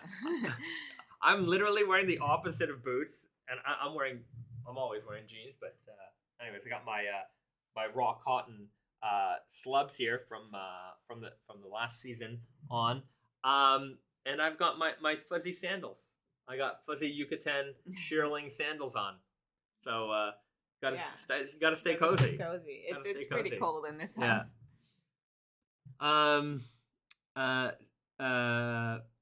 Pager Vance Edward writes, pagers were probably $15 a month, so you didn't get charged per page. Oh, all right, that's good. Yeah. Alien Wayfarer writes 877. I don't know what that code was. So people would send each other like little codes. Yeah. Like, I don't know what 877 stands for, but somebody does. Here, I'm gonna Google it. 877 pager code. What is that? What does that mean? I don't know. It didn't show up. Someone's gonna have to say. List of military occupation codes. That's not what we're looking for. All right. Anyways, you tell us. Fawa Zaroni writes, is bleeding on Air Force Ones inevitable? Your jeans bleeding on your white sneakers is a little bit inevitable. Depends on how you wear the jeans. Yeah. You obviously can roll it up to a point where it doesn't touch the sneakers. Yeah. And you probably don't have to worry about that. But the best way, you can get those like sprays for your shoes that kind of pre-treat them, and you've seen them because they kind of make them hydrophobic. So if you like spill water or anything on them, the moisture just beads and rolls off. If you pre-treat your shoes with that stuff, any of that indigo that rubs off should come off a lot easier. Another way to get the indigo off of your Air Force Ones, use like one of those is it not neoprene? It's melamine sponges. So like Mr. Clean Magic Eraser or something like that. There's a bunch of different generic titles for it also, but that's like a very, very fine sandpaper. Basically, is how it works, and you can remove stains from your shoes with that. Indigo stains come off. Yeah. But as V says, embrace the bleed. Yeah, that's just the way it is. But yeah, I mean, if you can get those. What's the name? I'm gonna promote them because they were nice to me.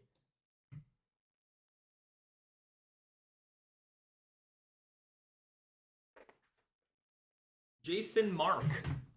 This is I met them at one of the guys there at a trade show I met. He was a fan of the brand, and he gave me this cleaning kit, and I used it on my shoes. They do a pretty good job. So, anyways, if you've never seen these before, shout outs to the good people at Jason Mark. They make a good sneaker cleaning kit. All right. Somebody says, cuff your jeans and they won't bleed. James Cardenas writes, and then Alien Wayfarer writes, then you look like Millhouse. Everything comes up Millhouse, by the way. Did he have rolled? Well, that was the episode with the flood, and then he was wearing the jeans rolled up, or his pants like culottes, and his jeans were dry, and he's like, everything's coming up Millhouse. And I wear my jeans pretty rolled up, above the ankle, often. I do too. So unless it's cold. Yeah, I don't think you look like Millhouse, but I think it's kind of for me personally, that's how I wear a lot of my jeans all the time. I think it looks cool. My mom says it's cool. Your wife says my wife says it's cool. So there you go. Maybe my mom's watching. She's probably like, yeah, I do think it's cool. Shane Delahunty writes at the Raven, I quit wearing sneakers almost a decade ago and never looked back. I enjoy switching to boots and sandals, but mainly wear boots. Yeah, I'm in all three camps. I wear boots, I wear sneakers, I wear sandals. I wear, like running shoes, like and I also wear a lot of Converse. So I've kind of got it all. I have no. It all depends on the outfit that day, how I feel. I own a lot of shoes. And by the way, I've not bought a pair of shoes this year, as was my New Year's resolution, and I'm still going strong. Which, if you know my shoe purchasing habits, pretty impressive. Pretty impressive. You weren't even temps then, also. Yeah, I've been good. Yeah. That blonde dude. I live just down the road from NYC. If I purchased a jean from Tatinyoko, can I still take it to NYC to get hemmed? Sure, no problem. Yeah, if they have time, they will do it right away. If not, you can just leave it with them, and they'll take care of it for you.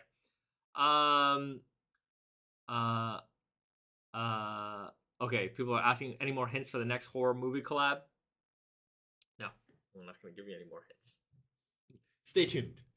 That's my only hint. You know, I will drop the bomb, so to speak, once we have the because the fabric is in production, and once I have the sample, I'll show you guys, and I think the sample will probably be ready. It'll be ready in the next few months because it'll be a fall winter 23 release, and so it'll be ready in the next couple of months. So stick around. You're gonna like it. I promise you, you're gonna like it. Yeah, but it's like a year away. So from now, it's got a year away, but you guys will have an early preview. Chris Knoll, Jamie Lee Curtis mom jeans. It's gonna be a Halloween H2O jeans. It's gonna be which one was it? Hold on.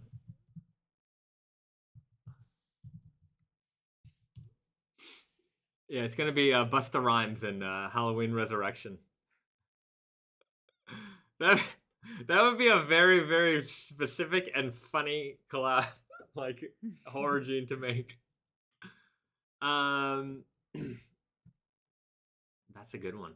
Got to be Myers or Leatherface. They are the original Big Four. I can tell you this right now, Mr. Lee Miller. It's neither one of those, but those two are on my to get list.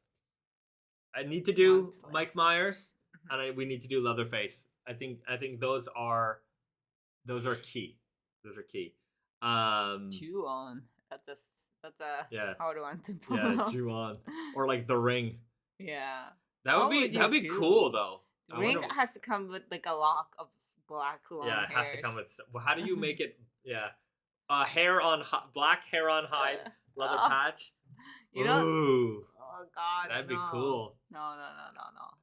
Ugh. And every time I pick up your hair from the drains, I think of The Ring. Scratch and sniff chainsaw oil denim. No, I think. Anyways, no one's gonna steal my idea, but we have to make the Selvedge ID look like it'd have to be jacquarded and that have like a chainsaw blades. That'd be so cool. All right. I was just thinking with the Japanese connection. Yeah, Japanese horror, like I think not so like iconic. Like I mean, the ring is iconic, but it's like it's so subtle that it's hard to like equate with something like right. It's not like It's not like there's. I mean, I don't know. Like I don't know. Like the imagery of it isn't as strong as like a Nightmare on Elm Street or a Jason. Right. Like, like what would a Blair Blair Witch Project jeans would just be like that logo on. Like I don't know if that would be enough to like. Right. Yeah. Because it's just like it's not. There was a little witch things, but like it's not. It's the terror of the characters. It's the terror of like the circumstance. Yeah. It's more psychological. Yeah. V writes, why not remake Slacks NF edition? Well, for those people who don't know, last year a movie was released called Slacks, SLAXX. I think it was last year. Oh. Might have been I'm pretty sure a long time ago. Feels like a long time ago, but I'm pretty sure it was last year. SLAXX. It's a Canadian horror film production, and it features a killer pair of jeans. And I don't think that there's ever been a pair of jeans that's been the killer in a movie before. And those jeans are the natural indigo super guys, actually. So our jeans got to play the role of the killer, which is, I mean, arguably it's the main role. Yeah. So that's pretty cool. We're in the credits. It says Naked and Famous in there, and it was very fun to work with them. We got to go on the set. We got to watch them film a scene. We made a lot of jeans for that production because they needed so many. They needed so many jeans for that production because they had a bunch of it was a lot of practical effects in that movie.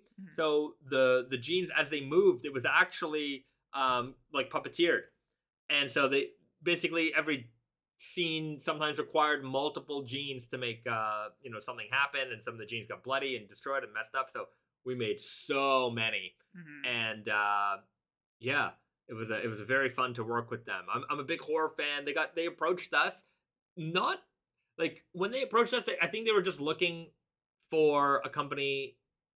They needed jeans that were heavy enough to be puppeteered and not like kind of be floopy and flop around. So, the fact that we were making heavier raw jeans certainly appealed to them. But I don't think that they anticipated just how excited we would be to work on that project. And I was very happy to, when they needed like, at one point I remember they needed like 30 or 40 pairs of like one size. And they needed it right away. I'm like, no, we'll make it for you. No problem. They were very nice people too.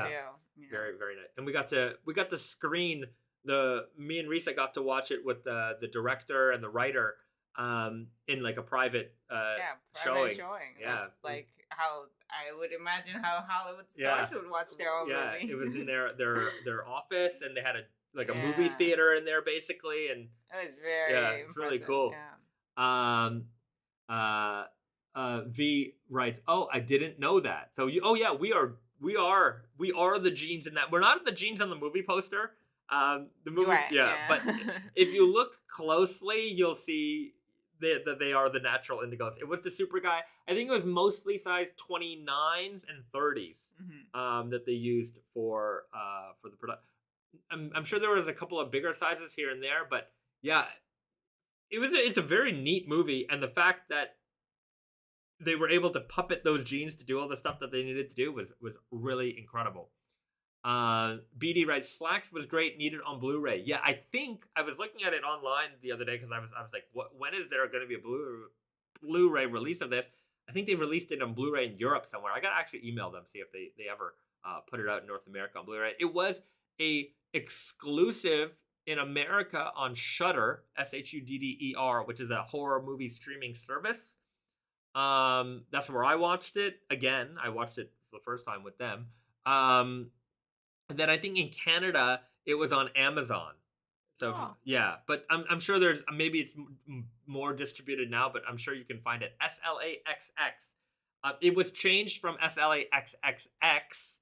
I remember originally it was going to be called SLAXXX, but they changed it to double X. Yeah. It just doesn't seem like the type of movie that it was. Yeah, I remember them telling me that some of the original like movie posters were quite gory and bloody, and when they put them up on Instagram, they got all kinds of like flags and so they had problems like promoting the movie, through some social media stuff because there was some gruesome imagery. And I'm like, yeah, but it's a horror movie, like. But anyways, that's just the way those things go. Ben Scrolls, it's on iTunes now. Okay, well, there you go. Wow. That blonde dude, hey man, is that a killer pair of jeans you're wearing? The movie was neat because it was a social commentary on fast fashion. And like our jeans in the movie were part of this evil Canadian clothing company. Our jeans are not. The funny thing is like, and I remember talking to them about that in the movie. I'm like, I really like this project because you're shedding light on this exact problem that we hate. It's this kind of greenwashing of fast fashion, fashion in general. And I mean, I'm not spoiling anything in this movie. Like, you will certainly understand that. But I'm like, it's funny that we're like the antithesis of that. Is that the right word? Yeah. Anyways, we're the opposite of what it is you're portraying, but you're using our genes to, portray that. Anyway, I'm sure that message is not going to come through, but anyway, it is now. James Cardenas, did you guys add the pocket embroidery too? We did not do the pocket embroidery on the jeans. They had that done themselves. But I don't think they did that on the jeans walking. Did they do that? I feel like it was on the models jeans, like jeans. No, it did. They did. Yeah, because remember. Anyway, I don't want to. They did. It was on them. The super shapers. That'd be a fun fit. If we did a collab, we'd have to call it the super shapers. Yeah. But yeah, it's like it's such a. Yeah, it would only have to be for the hardcore Slacks fans. But yeah, it's I wish it was more well known, but I think enough people watched it. I think Shudder has a lot of subscribers, and yeah, that was a Shudder exclusive for a while, so they were pushing that one pretty strong. Shane Delhunty, they need to apply an anti-fast fashion theme in more movies. I think that you're not going to get that from a mainstream movie, because who do you think funds like well, but also like, yes, that is a problem, but like the brilliance of Slacks was that like it was a horror movie. Like it wasn't like a like it did come with the social commentary, but it wasn't movie about that. And it's like, I think a lot of people watch these movies would have some kind of fast fashion item in their clothes, and it's just like it's one of those things where like it's if that's the whole thing about the movie, I think it just makes people feel guilty, and that's kind of it. Like, but I think not a lot of horror movies, but there are certainly some horror movies that they slide in like the commentary in there. Yeah, and that's fine because it's it creates the story. Yeah. But yeah, I think it's hard. That message of greenwashing, not so to speak, that greenwashing message, like I don't think that it has resonated enough that people have figured out that there's just a lot of BS that goes around it, and I don't think we're ever gonna get there. I think that they like it's so amazing how every single product from every like company that was scrutinized is like now they're all green, and I'm just like, well, you change the font to green, and like you have these little recycle logos on stuff, but like it's just amazing how all it takes is a little bit of like, if that's what people want, then we'll just do that. And whether it is actually making an impact on things or not, it's like it's one of those things where it's like, well, we use 20% less water, and it's like, yeah, but you use a lot of water. Like you use a lot. You use so much water. You use so many chemicals to do this stuff. You make it all the questionable places in the world always. And it's like, it wasn't like, yes, reducing your water consumption and doing things a little bit better are better, sure. But like you haven't made it's not a drop in the bucket compared to like what you are responsible for waste wise. Right? Yeah, and it's like everything is marketing, like like that Slacks was like like it was a cotton company, whatever, Canadian cotton company or something, and it's like it just kind of has this imagery of like a clean, because cotton is natural, like a lot of clothing are made from natural fibers, which is cotton, and it's like you can spin it in so many different ways. The movie does a great job of kind of letting you in on this, but remember who like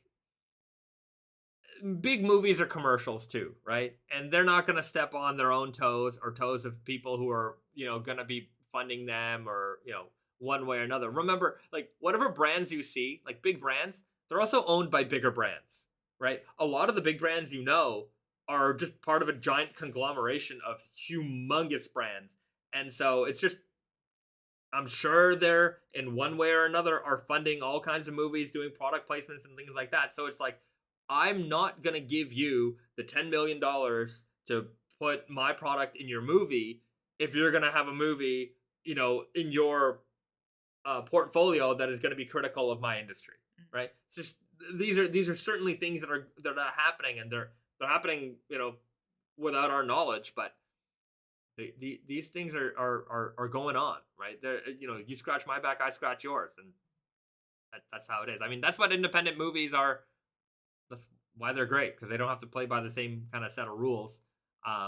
Trauma movies, I think, are always, are my go-to when it comes to that kind of stuff, because it's all like independently done, and they can say and do whatever they want, and it's like you get all of these kind of crazy movies and oftentimes with interesting social commentary in them, and it's wrapped up in silly, but maybe silly is what gets you to sit down, but you might come out with something at the end. It's good. Like Toxic Avenger is one of my favorite movies ever, and I love the fact that it is an environmental film. Like if you really break it down, and I mean that was kind of what it was meant for. Also, like they were there was some commentary about nuclear waste and toxic waste and all that stuff, and yeah, I mean it's wrapped up in a guy who rips people's arms off as a good guy. What was the nuclear waste? Like, where was that coming from? It was just on the streets, no? Well, no, they were trying to dispose of it, and who was trying to dispose of it? The chemical company, and so the people who they drove a truck in front of the Tromaville Sports Club, and Melvin just happened to have an accident. So it's not really a environmental issue. It was just like companies dumping. Yeah, that was part of it. Yeah. Right. And like, anyways, he lived at the Tromaville dump, and but yeah, Class of Nukem High also rules. Yeah, there's Return to Nukem High. But yeah, it's kind of neat how there's a lot of I find that in the horror realm, there's often a lot of social commentary wrapped up in movies that you think are, this is just blood and guts and stuff, but no, there's sometimes more to it than that. Anyways, yeah. Mini rant there over. We're getting kind of close to the end. Yeah, we should at least show some jeans. Yeah, let's show off next week's release, which is the new Firebird Selvedge.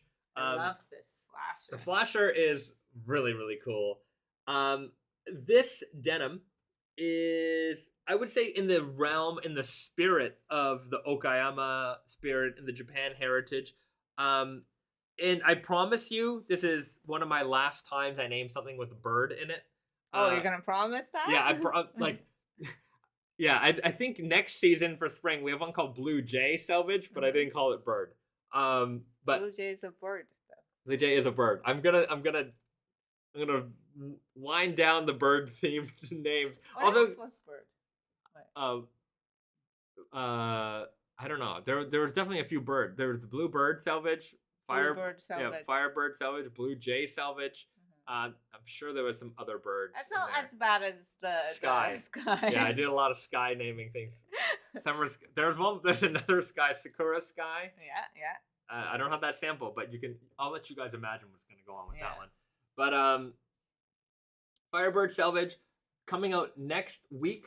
It is a slubby, what are we, 16 ounce? 15.5 ounce denim. So a little bit on the, I would say, light heavyweight side. Yeah, but it doesn't feel so starchy. Yeah. It doesn't have this like, ooh, it's gonna be uncomfortable kind of feel. Like the like some of our even the raw cotton slubs, sort of raw cotton canvas, were, I would say, maybe more rigid than this. Like it's a rigid denim, but it's not like super cardboardy. You're gonna be able to break these in probably in a couple of days until they feel comfortable enough that like they're not like too tough on you.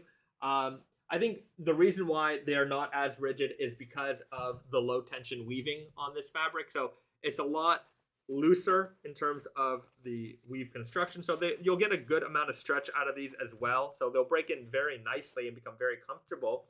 You can see here on the inside just how low tension and loose that denim was woven. And you can tell, here we go, just how slubby the yarns are. So you can see some of the really fat boys in there as well. So quite a interesting denim in terms of its texture and character depth. On the outside, you can see that it's quite flamey. It has a very, very fiery look, which, you know, how you get the name, Firebird Selvedge.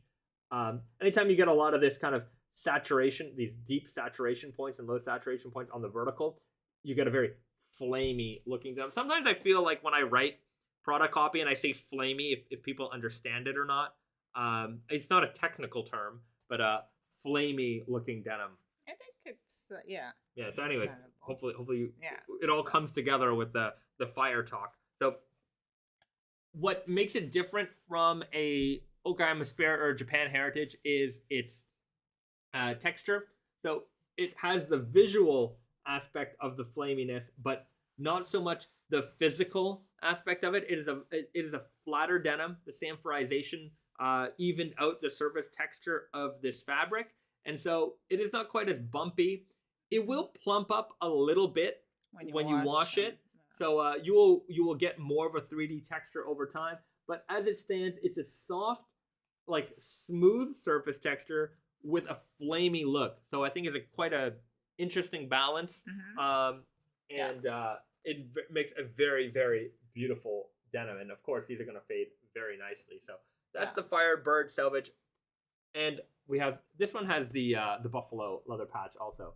So I like that leather patch. Some of the more exotic leather options for you. A nice, warm tone leather patch goes well, I think, with the stitching and everything else here. So, and we have the copper rivets to match. So, classic look, flamey, Firebird Selvedge coming out next Friday. Oh man! Huh? This says Vance Edward says you're gonna have to make an Eagles themed Selvedge when the Eagles win in this with the Super Bowl this year. I'm not really, following the sports, but Eagles is a good name for it. Right. That's all right. So, Eagle, maybe there will be some kind of birds. American spirit denim. It's such a badass, strong name. Eagle, hawk.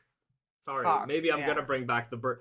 Animals are. I like animal names, and not like cutie animals, but like panda Selvedge.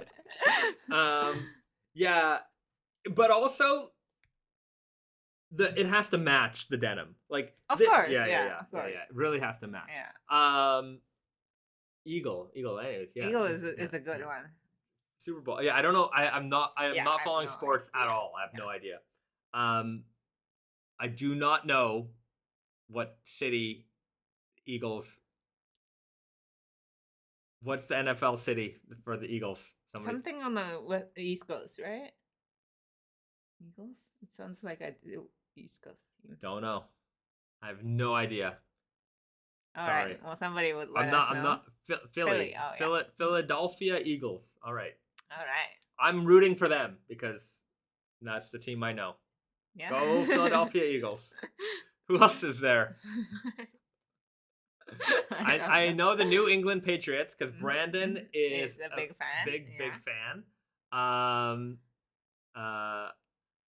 But yeah. Football, man. Football. I know the Buffalo Bills because Doug Flutie wouldn't sign an autograph for me one time when I was a kid. Oh. I still hold that grudge against Doug Flutie. I didn't even know. I know that story, but I didn't know if it was football. Yeah. So the Toronto Argonauts, which is CFL football, their training camp was right next to my elementary school, literally right next to it. So at lunch and after school, like all the kids would go and like watch them. And after they were done, sometimes some of them would hang around and throw the football around with us or like sign, our like day planners or whatever. And I remember Mike Pinball Clemens always, and if you're a Toronto or a CFL fan, like he was a legend. He was a very popular, charismatic player. always hung around with the kids, always very happy. Doug Flutie could not fucking run away from us. Sorry to swear. He couldn't run away from us any faster than he did. He was out of there. And I'm like, wow. Like, I was just like, wow. Like, we're just, and like, it wasn't like 200 of us or anything like that. It's like maybe like 20 or 30 of us. Like, and like, we're, I don't know, 6th graders, like 7th graders. Like, we weren't, none of us was aggressive. We were all like intimidated by them.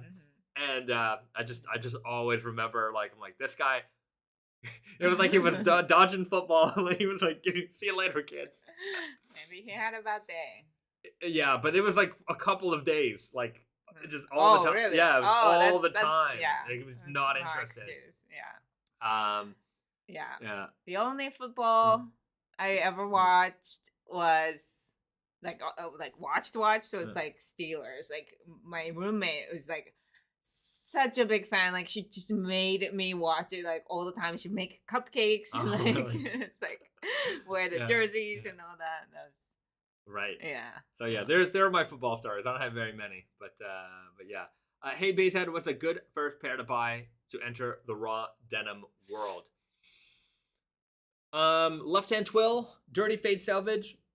Those are like, if you're willing to suffer for a bit, like if you're coming from, non-raw, and if you don't want to be like the hurdle to be too high, I would recommend something like stretch selvage. Yeah, stretch selvage. The new Blue Comfort is if you're coming from the stretch world or like a pre-washed comfort denim world, those are really good options. Stretch selvage. Even more comfortable is the Blue Comfort stretch that just came out today. If you want to get into the raw, raw denim experience, like full on. Yeah, full on. Left hand twill, dirty fade. Those are really, really good. Really anything 100% cotton, like in the 12-ounce range, you can't go wrong. Like Katechu would even be fine. If you want something just a little bit fancier. Yeah, but if you go indigo white weft, then I think you might have a little bit more versatility. If you go with the Katechu, I mean, it is a warmer tone denim, so it's not as versatile maybe with everything that you have in your wardrobe the same way like an indigo white weft denim would be. Yeah. So yeah, there's a lot of options. Even the Heba scratch and sniff. I mean, if you want to have classic raw denim. And like again, like left hand twill is like almost 14 ounce and it's pretty crispy. Dirty fade is over 14 and a half or something. No, I think it's 13. 14? Dirty fade, I'm pretty sure it's 13. 13? Yeah, I could be wrong. It should be 14. Anyways, they're on the like a heavier side. I think like for instance, 14 and a half. You're right. I'm wrong. As usual. Yeah. Just kidding. It's not. But scratch and sniff, I think it might be a good way to start because it's only 12 and it's got the same classic like look to it. So, and if you want to just ease in, indigo white weft denim, 12 and a half, 13 ounce range, 100% cotton. Good start. You can't really go wrong with anything that we put out. But left hand twill, dirty fade. Yeah, left hand twill. I always say left hand twill. Left hand twill is like it's uncomfortable to begin with, so you can experience that, and then it like gets really really good fade, and it gets softer over time, like a lot easier than other pairs. Like whenever I'm in the store and somebody's like getting into raw for the first time, that's my go-to. I'm here, put this on, and then from there I can like if they're like then I can kind of gauge where to go next. But that's like my guiding light. I found that some of the most unique fabrics can get people into the denim world. Yes, because things like this really catch their eye, right? Yeah, things and like, you don't see that in you're not unless it's our jeans sitting in the department store, you've never seen this before, right? Like especially if you're not into like raw denim. Yeah. If you walk into a specialty denim shop, you're gonna find some you're gonna find a variety of interesting fabrics for sure. Some are more plain than others, but like I think where we caught a lot of eyes was like being in the department stores and people seeing stuff like this like for the first time in their entire lives, like seeing a slubby denim or like we have a heavyweight denim. Like if you see this, I mean, this is coming out the week after next. The Elephant 11 Grandrelle. You see this for the first time, you're like, what the heck is this thing? It is super thick. It feels like a rug. Never seen denim like that before. And then take a look at that weft. You know, that's crazy. This is the Grandrelle yarn. It is a mix of white and black yarns twisted together to make this crazy looking static look. And so the Elephant 11 Grandrelle is a mix of indigo by white denim with a slub yarn. So this is the Elephant 5 construction. So it's a slubby yarn, similar to the Firebird in the sense that like it's not as 3D textured as like an Okayama Spirit. Like the sanforization does take the texture down a little bit, but it will plump up with time. So you get that 3D look.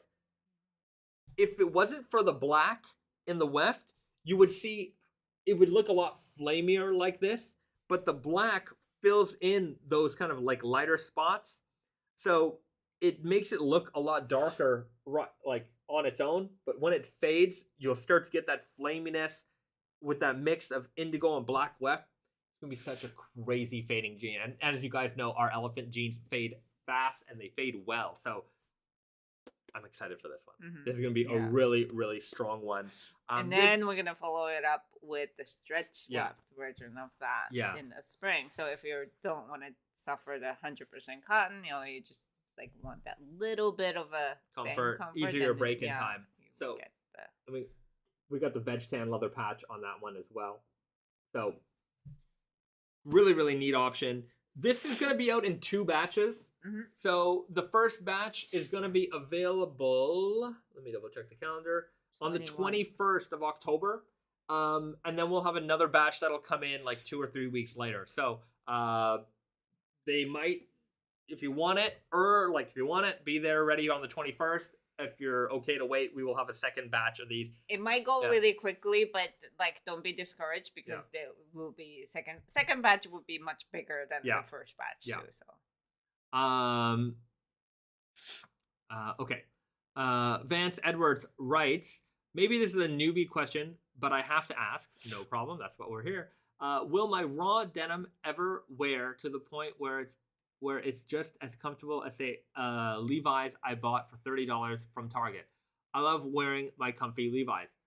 Yes, and here's why. Your comfy Levi's that you bought for $30 at one point were that rigid raw fabric. It's just that they washed them and processed the crap out of them until they became soft like that. Yeah.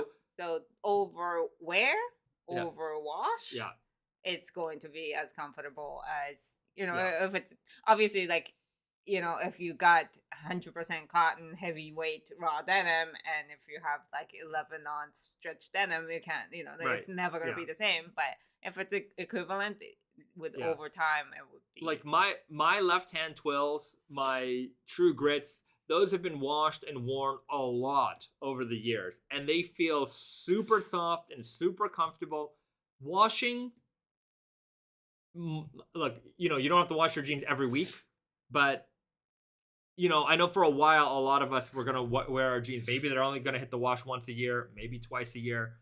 After you've got your fades settled and things like that, you can probably wash them maybe, every 3 or 4 months, if that, if more regularly, if needed. Like the more you wash them, the more they're going to soften up. The more you wear them, the more they're going to soften up. So it's just a matter of time until you get to that point. But you can get there. I have several pairs that are there. I'm working on more that are going to get there.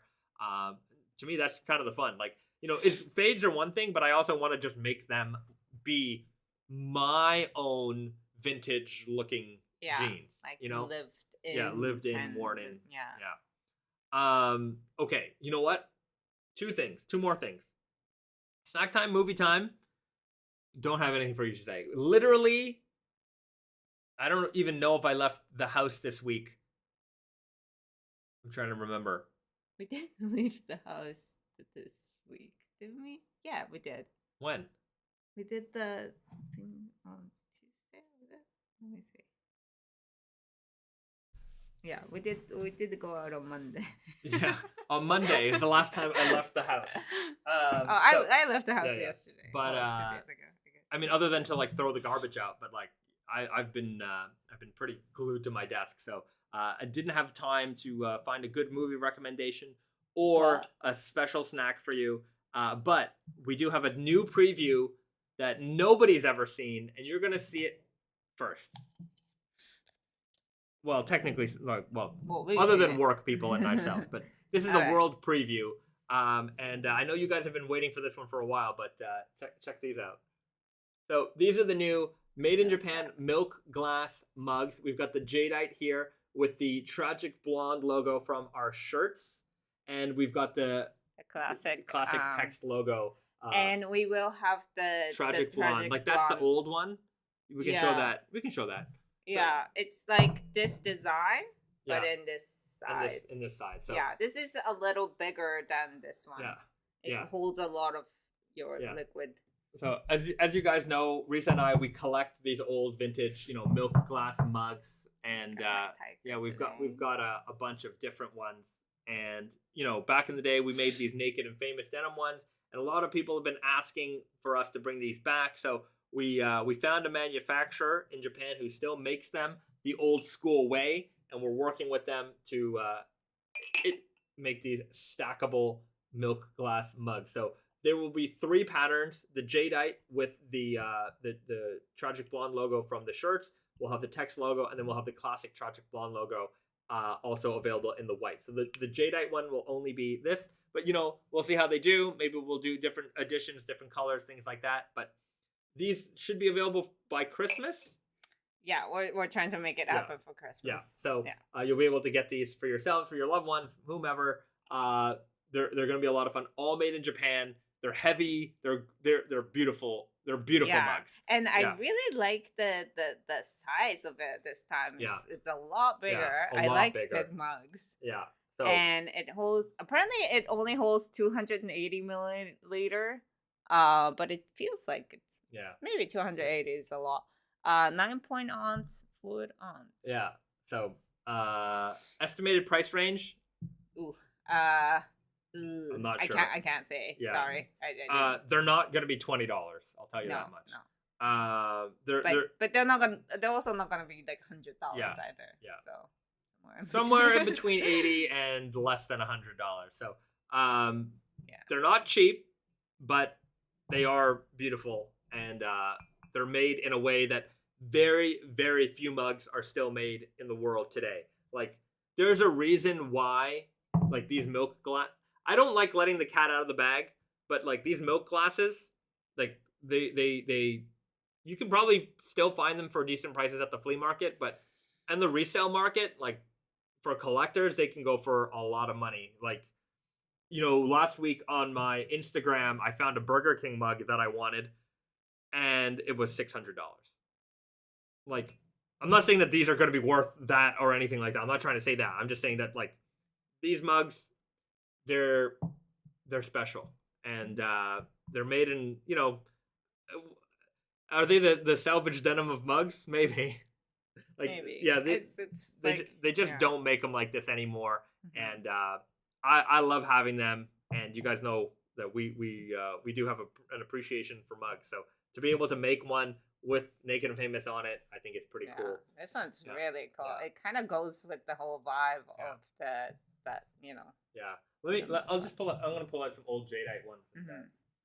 Oh, also, we are working on more knives too, but because we are it takes time to do like the development for the custom knives, which are coming, and they're going to be pretty awesome. But in time for Christmas, we're also like just having knives on the website just for like little gifts. It's not going to be too pricey. Just a nice Higanokami knives as a Christmas stocking stuffers. And here's a vintage Jadeite, and this is the new one. So very, very similar in terms of color and tone, and this is got the heft and weight of this mug as well. So very, very cool. And you can stack them if you want to. Yeah. Neatly display them. So I've got a old McDonald's, Canadian McDonald's stacking mug here as well. So very, here's the Naked and Famous one. Boom. Goes in nicely like that. So I like them. Big fan of these mugs. If you find them at the thrift, let me know. Send me a picture on Instagram because I want them all. No Saints. I collect old fast food collectible glasses from the 70s and 80s. Yep. Oh yeah, there's a big market for that. Fast food logoed ones are like it's a very fun little things, but I think it gets like extra value. Yeah. If anyone finds a Burger King one of these or KFC, I'm interested. Let me know. Let me know. Yeah. If you're at your local thrift market and you find one for just a couple bucks, don't rip me off. But I will pay you what you got plus a little finder's fee. Just do me a favor. I'm looking for Burger King. Why is milk glass so expensive? The one, it's like, well, first of all, like these are brand new made, obviously, but like, like the old vintage ones, like they don't like it's they're not making it like continuously making it. Like I think they stopped making it in the 70s or something like that. So in the 80s, it's like it's harder to find, and obviously it's glass. So like if you break it, you break it. Like it's more of a I don't know. It's a technique that didn't really get passed down to like mass, more. And I think there's also like a heritage aspect to this. Like these were just kind of cheap glasses that were, you'd go in McDonald's and you'd buy a hamburger set and you can buy one of these mugs for 99 cents. So like it's not like there's like these were made in any. It's not that these were particularly rare when they were around, but because they've stopped making them and because they kind of are this old world quality, like when you feel this mug, it's got a great heft and weight to it. And when you go to the dollar store and you pick up a cheap mug today, it feels like nothing. It feels light. It feels like throwawayable. So this type of quality just doesn't exist anymore. And, I guess back then, the quality standard for cheap things was a lot higher. Right. And so because we're not really reproducing this type of thing anymore, there's more value in the older ones because certainly you can find them for cheaper. If you want a mug like this today, then, it's going to cost quite a lot of money. So these people have like, learned how like it was done back in the days and, like just build like workshops so that they can make exactly like this. And that takes a lot of effort and money, I guess. And with these ones, because these were used for everything, like every rest stop, every tourist place, they all had their like this was the generic mug of the day. It's like a maybe better version of like a big pen of the day, like where like all the branded ones. So, but nowadays, and I've probably been collecting these for like 10 years. Yeah, I'd say so. You go to the thrift store, you might be able to find one or two, and like, it's just like there were millions of these at one point, and they're all just gone. And so if you can find any of these old logo ones or things like that, there's kind of a retro nostalgia to them as well. So I think that's part of the fun of collecting these things is that there are so many different graphics and designs, and like, this one was for homeware, and it just has these. There was a whole series of them with like birds on them. There's one that says Canada Goose. This is a ruffed goose or grouse, but like one of them, there was one that I've seen that says like Canada Goose on it, and I really want that one. There were ones in like this shape that had like fruits on them, like apples and oranges, and that was like you bought a cheap little set for your kitchen, and that was it. But there's like again, it all boils down to retro nostalgia because they just don't make them like this anymore. So except for when they do. Phil Thomas just bought a vintage Fire King Batman mug. Nice. Right. Batman. Yeah, Batman. Pretty cool. I have one or two McDonald's ones I'm not tied to. Need those naked and famous ones though. Right on. Yeah, keep those McDonald ones. They're pretty cool. The Canadian McDonald's ones, just pro tip, if you ever find these in the wild, the Canadian ones have the little maple leaf here. These are actually the rarer variant of this mug. There is an American, which I will show you. Yeah. That doesn't have the maple leaf, and it says good morning or something. Yeah. But this was like, we didn't pay that much for it. It was a nice find. So that one here, this is the American one, and the McDonald's also has red text. So I'm sure if you go to a flea market or a thrift store, you could probably find these for like $10, maybe $20. McDonald's one is pretty abundant. Yeah. But if you find them, get them. They're cool. Or get them for me, and I'll work it out. But they did them for all kinds of restaurants, tourist attractions. I have some Canada's Wonderland ones. Or some like random company, probably for their corporate gifts and stuff. Yeah. I like those ones. So there you go. Yeah. Phil Thomas, just saw that Canadian mug online for $150. It's a lot. Yeah, that's even for like, because sometimes you can find these in Japan and they'll be pricey, but like $150 is even high. Yeah. Oof. Like in Japan, maybe I'll find a Canadian mug for like $50 to $80. Mm-hmm. Yeah. So they can vary. But yeah, I've seen some go for a lot of money. And sometimes I'm just like, I don't know how you came up with that price, but sometimes I think people price things so that they don't sell them. They just want people to think they're worth a lot. Anyways, whatever it is, we're bringing back our mugs. Big mug fans. Hopefully you'll enjoy them. They will, when you feel the weight and heft of this mug, you will understand what the quality is with these and why people love them. And if you can find some old vintage ones too while you're at it, if you're at the thrift, do it. Or if you want to find them for me, like I said, let me know. All right, so I'm gonna leave it there. Okay. Mitchell Hallmark, is there a way to spot knockoff milk glass mugs? There's a couple of different brands that did them back in the day. Fire King, Federal, Glass Bake. There was also older Fire Kings. They actually didn't say Fire King. They just said Anchor Hawking. Mm-hmm. So I don't think there's such a thing as a fake one. You will feel the difference. The weight is definitely noticeable when you have these. And I have milk glasses from all kinds of companies, and the weight is definitely the difference. Are they dishwasher safe? I would not put them in the dishwasher because the graphic.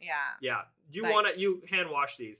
Get yourself like it cannot withstand the heat, but like I've seen like we made this mistake of like putting in dishwasher and like these kind of like part just fades out, and I would not recommend it. And it's the same thing with ours too. Like, you know, if you are willing to risk it, but like we don't recommend you putting in dishwasher. You wash them by hand. I've ruined some in the dishwasher, and I'm not gonna make that mistake again. I'm not gonna let you make that mistake by not knowing about that. So wash them by hand. You know, treat it like a premium item. I mean, you know, it's what are you putting in there that can't hand wash it?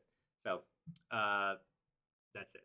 I guess we'll leave it there. At some point, we'll do a full rundown of our Fire King mug collection, and we'll tie that in, explaining why we love these mugs. So these hopefully will be available, fingers crossed, before holiday season. But as you know, they exist now. So we went from, I remember talking about this like, almost a year ago, how I would love to do these mugs again, and now they're back. So that's that. Okay, we're gonna leave it there, everybody. Mm-hmm. Thank you so much for tuning in and listening to us talk about all kinds of stuff, denim and leather and mugs and all that other stuff in between, horror movies. Let's do this again next week, right here on YouTube, Friday evenings at 7 p.m. Eastern. We're going to see you guys very soon. Have yourself a wonderful evening. Have yourself a great weekend. Do something nice for yourselves and do something nice for somebody else too. Tell your mom you love her. And happy Thanksgiving to everyone, whether you're from Canada or not. We're thankful for you guys, and we're thankful for you guys spending your time with us. So, see you guys very, very soon. Bye, guys. Bye, everyone.